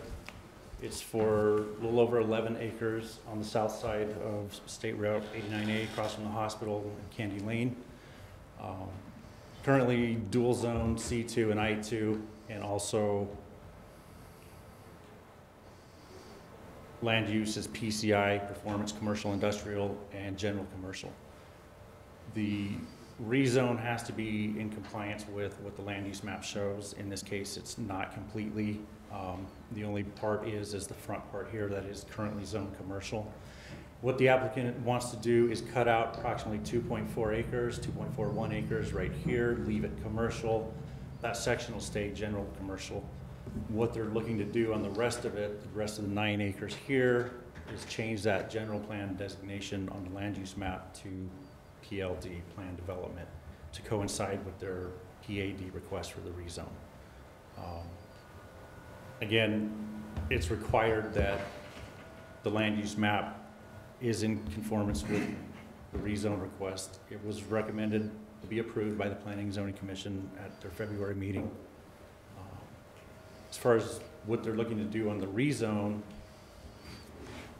It's 11.42 acres. Again, you cut out 2.41, leave it as commercial, and develop some apartments on the remaining 9 acres. They have already applied for a minor land division. It's being processed by the county right now to cut out the 2 acres. Hasn't quite happened yet. The county doesn't have every document they need, but it's in process. The ordinance and legal description represents that split already. They're going to do a mixture of 2- and 3-story apartments with carriage units around the perimeter, which basically would be the apartment up higher and the garage below it to accommodate parking for that resident. There's going to be vehicle access from the west and the east ends of the property on either side of that parcel that's going to remain commercial. Here approximately and here.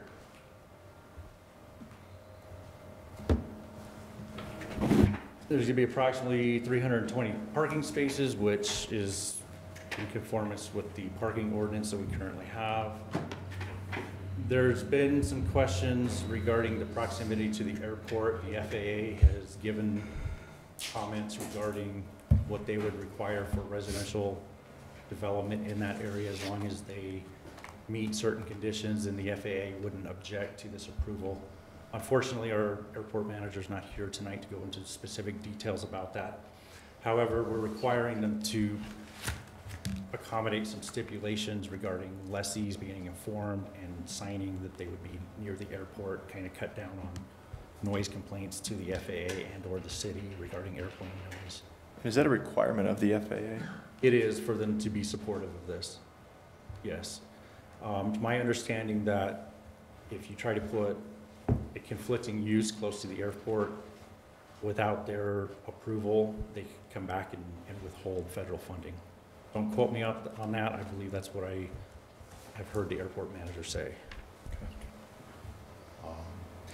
They're going to use building materials to help cut down the noise from on the inside and help cushion that. They're going to have signage at the front indicating that they're next to the airport. You're going to hear more noise than you would other parts of the city.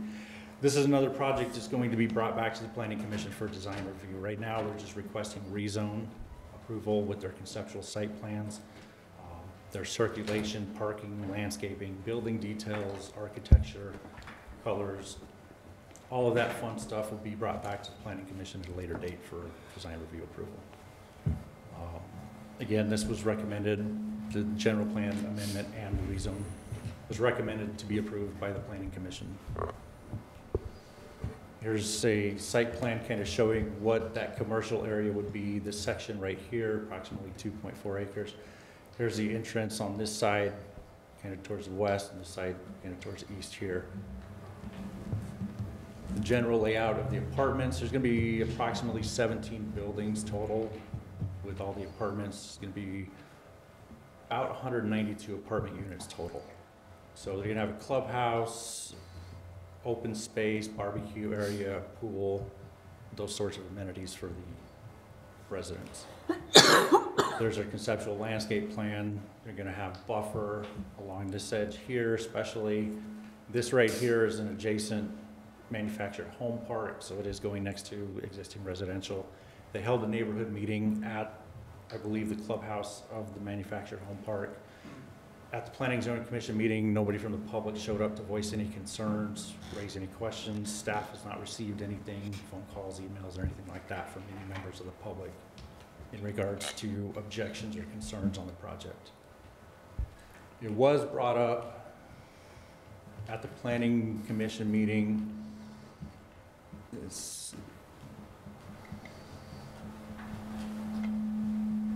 This section here, it might be a little hard to see on how come there's no access going off Air Parkway through the property here.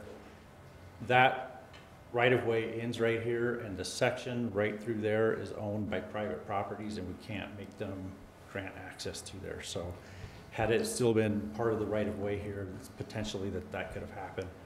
But the other problem associated with that is then you'd get people trying to cut through here with industrial traffic. You don't want that going through the apartment complex. Again, it's vacant right now. That's kind of a layout of the building types there. There's going to be a range of 1 to 3 bedroom units. approximately 3 stories high. That's just a general idea of what you're gonna see. Again, the design review portion will come at a later date. This is just conceptual right now. And their community building clubhouse there. Some site photos as it sits right now. This is looking at the corner, from the corner of Candy Lane and 89A, looking straight across to it. And then over here, that's the manufactured home park right here. That's looking at the intersection from the property to Candy Lane. That's one of the medical facilities across the street. And then looking and towards the west, down 89A, and then towards the east there. That's from that little cul-de-sac turnaround on the backside there. That's what it borders. And again, that's the back end of the manufactured home park. Those are some industrial uses on the end of that cul-de-sac behind them. And that buffering is also going to help alleviate noise, things like that from that industrial use. Applicant is here to answer any questions that I may not be able to, or to provide you any more details that I have not. Okay. Are there any questions from council for staff? No. Would the applicants care to present to council?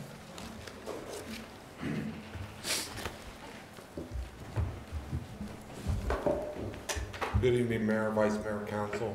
I'm Luke Sefton with Sefton Engineering. I'm here representing the applicant, who is Bob Porter, and Bill Jump out of Africa. We're both here. You know, inspiration at Cottonwood, looking at it and working through this process, really shows the need for housing in the whole Verde Valley. And this is coming at a great time to provide that, because we have a huge shortage. This, they did a market study, and throughout the Verde Valley, there was about 1,800 units short of multifamily. And this will provide a huge need for that. In addition, there'll be brand new apartments with new amenities and new appliances, and they'll be very nice, luxurious apartments at market rate that will do that. In fact, the hospital has already approached us when they heard about this, because they need apartments for their staff, and so they're pretty desperate. A lot of them are, and we're really happy to do that. Just to explain a couple things, on the site plan, we have the carriage units are kind of going around the outside. Let me get to that. Probably going the wrong direction. Yeah. That's all right. And by the way, Scott did a great job of explaining everything. He was very diligent in getting everything out of me, and so he did a great job of explaining it. But just to give you an idea, probably just, which one's the laser, Scott? That middle one there. Middle.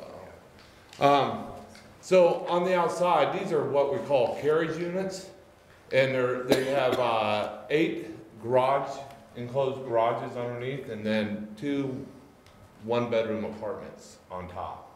And so that creates a buffer between the industrial.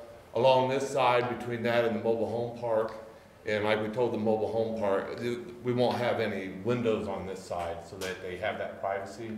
And then we provided more landscaping along this side to provide an additional buffer. So these are all 2-story, this is 2-story, this is 2-story, and then when we get in here, that's a single-story clubhouse, and then we have some 3 stories in here. So they're all in the interior, so it steps up, and so it kind of blends in. When we met with the neighbors, their questions were traffic, noise, and I kind of, okay, what kind of, it was construction noise, because they just wanted to know how long it would be. And then, how soon could we get a coffee shop or something in here? So, therefore, they would much rather have residential in there than industrial. And they much rather have something that they can go down to enjoy. So it was a good meeting with them. The traffic was more, you know, because getting over there and stuff. And just, we are conducting a full traffic study in that. The residential, just the preliminary numbers on it right now is that the residential really doesn't have a big effect on the traffic on 89A. What's gonna happen is in a few years, it's a left turn out of Candy Lane is already gonna have, it has trouble now and it's gonna further go into more trouble in the future. Just as if there's no build. Nothing happens. The left turn coming out of the hospital is going to be an issue. The city asked us to connect to a water line here so they have circulation. We'll certainly do that.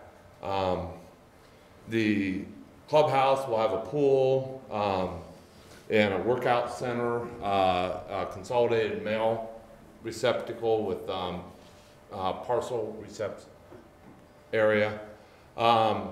In here we'll have barbecues throughout the area. I think there's like 5 of them. And then we'll have what's called a toddlers park for the Todd, and then there's a dog park over here for a dog walk. So there'll be different facilities throughout there. So it's going to be a really neat, modern facility for the Cottonwood area. We look really forward to doing that. Did you say a toddler's park, Mr. Sefton? Toddler for children. Okay. It's going to have like a slide and grass, some grass here. It's in one of these grassy areas, but basically it's little things so small kids can go play. Sure. So the 1-bedrooms and the carriage units, those are pretty good sized units. But then throughout the site we have 1, 2, and 3 bedrooms. The 2 and 3 bedrooms all have 2 bathrooms, so they have a lot of amenities within them, and we'll comply. One of the nice things is the architect that we have involved is Ruben Chavez. Grew up here, family's here. He works down in Phoenix, but he's been involved, and that's really kind of nice because he's enjoying coming back to the community and be able to work on this, and we enjoy having him with that. The aviation easement, we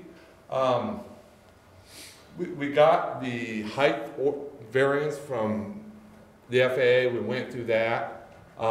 They had no issue with that. They issued that. And when it comes to the other with the city, I think it's more of the city wants to ensure that nothing impacts their airport over time, and that the FAA can't come back and say, well, the staff didn't do their due diligence in making sure that controls were put in place.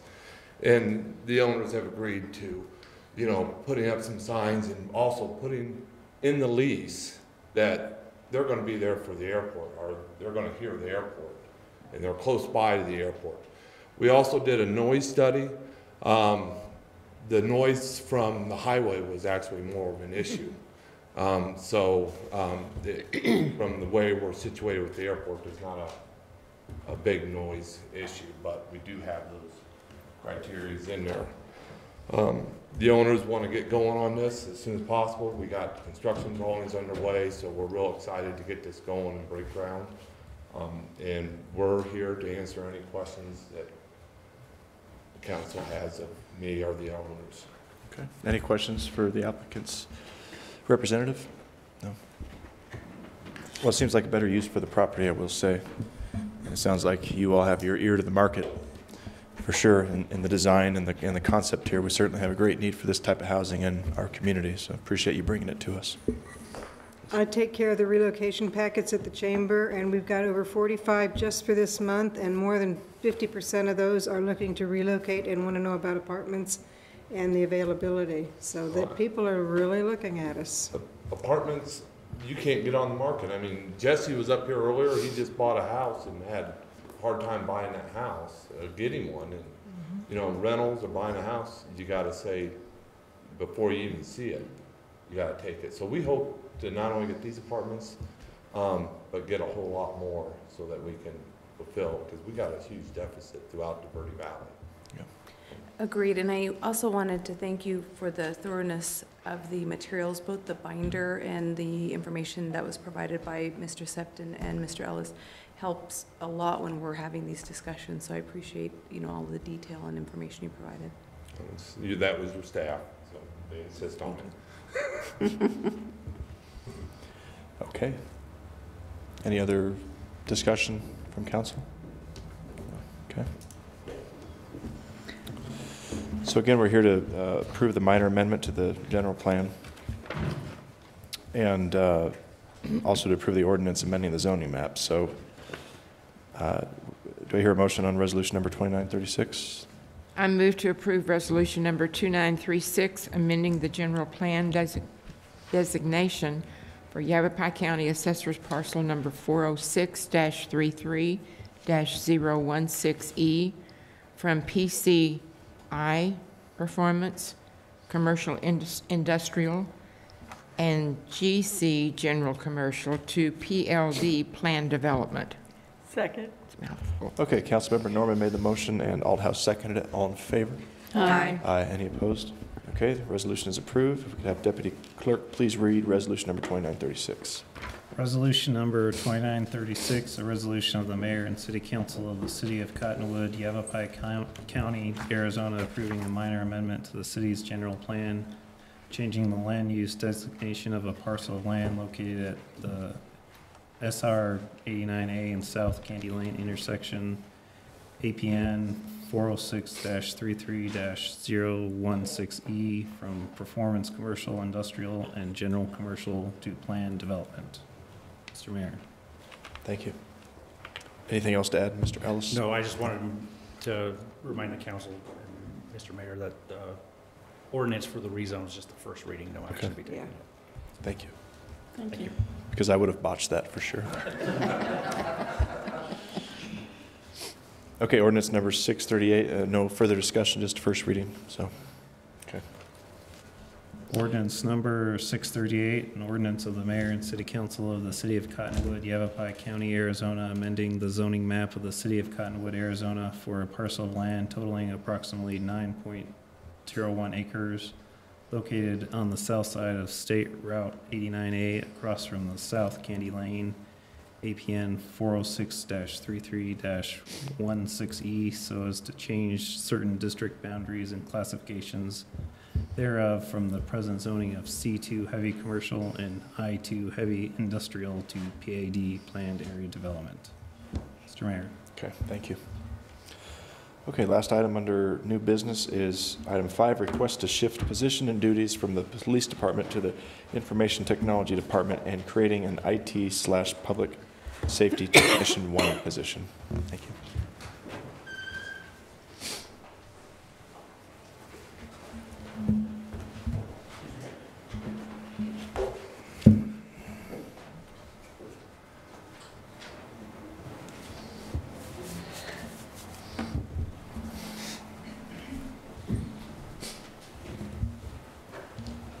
Mayor, Council, John Carter, the IT manager. We're here today to discuss an information technology public safety technician position. Excuse me. This is necessitated by our current public safety data systems administrator, I believe is the title. She's retiring in June. So we need someone to cover that position.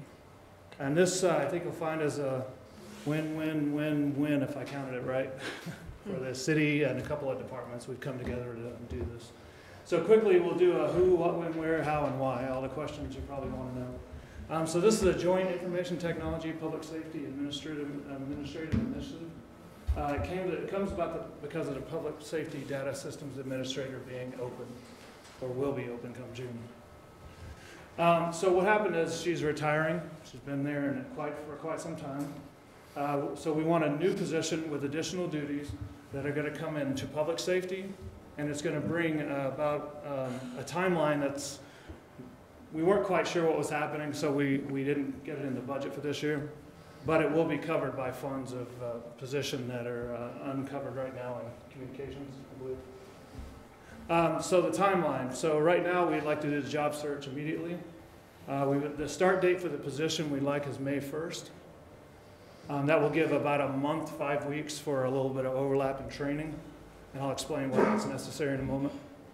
And the retirement date for the current position is June 8th. So how this happened, we want to dissolve the Public Safety Data Systems Administrator position and create an IT Public Safety Tech 1 position.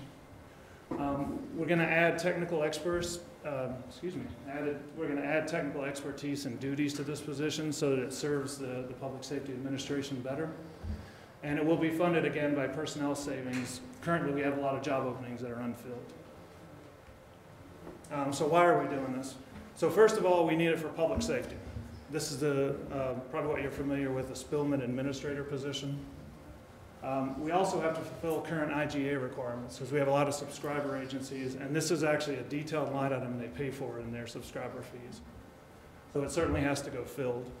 We are going to add technical expertise where needed. So what this is going to do is going to provide a technical position from the IT realm, the Information Technology Department, and it's going to be in the public safety complex.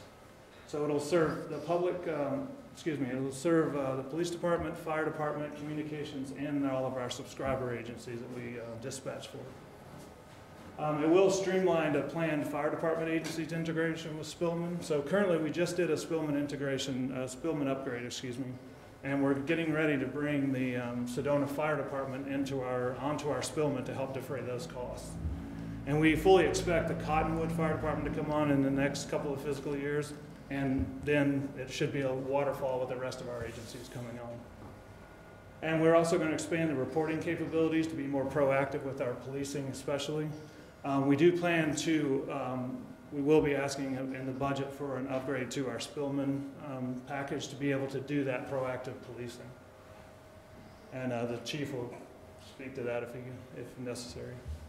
So we need also, we have an extensive qualification process involved in this. So why we're asking to start now as opposed to in maybe April is because for all police department positions and for all of IT positions that deal with the ACGIS requirements, which is the Arizona's Criminal Justice Information Systems, we first of all go through an extensive background check that at current time, if I'm not mistaken, takes about a month.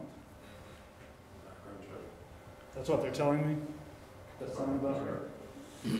Takes about a month just for the background check, even when we did select someone. And then beyond that, then we do also a polygraph. And then the actual process of hiring someone usually takes a good 4 weeks to 6 weeks. And then, so on the win-win-win-win end of things, we prevent adding an IT tech position to information technology. We've had quite a bit of an upsurge in help desk tickets. But we found out when we looked at that, about 41% of those are within the public safety realm. So this kind of solves a problem for both IT, it solves a problem for fire department, police department, and then the city, of course, and the citizens benefit from that. The money saved over 5 years, looking at the position that we have currently and the position we would create out of this, it'll save approximately $39,481. And that is based on the worst case scenario. Speaking to that, meaning if we hire someone who is an internal candidate, who is already above the base pay for the range 19 that this position would be, based upon who are the current incumbent is at the top of her range, of course. And that is also based on worst case scenario being if they were to get the current possible 5% top raise as well going forward. And I think that's it. Questions from the council? Sorry, I kind of zipped through that. No, any questions for Mr. Carter? I do.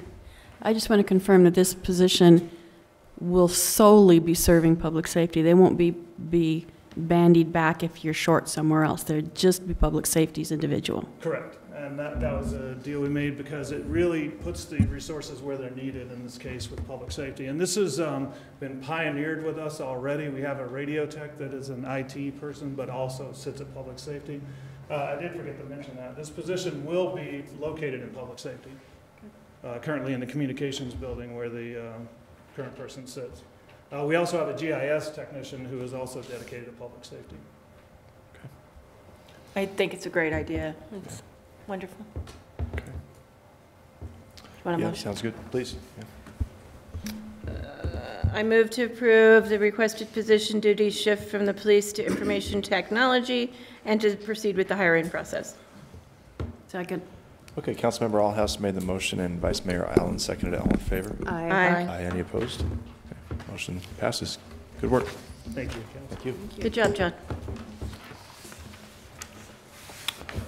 Okay, I'll move to that we pay the claims. Second. Okay, Mayor made the motion. Councilmember Norman seconded it. All in Pfeiffer? Sorry. All in favor? Okay. Aye. Aye. Any opposed? Second. Okay. Vice Mayor made the motion. I think everybody else, will say Norman seconded it. All in favor? Aye.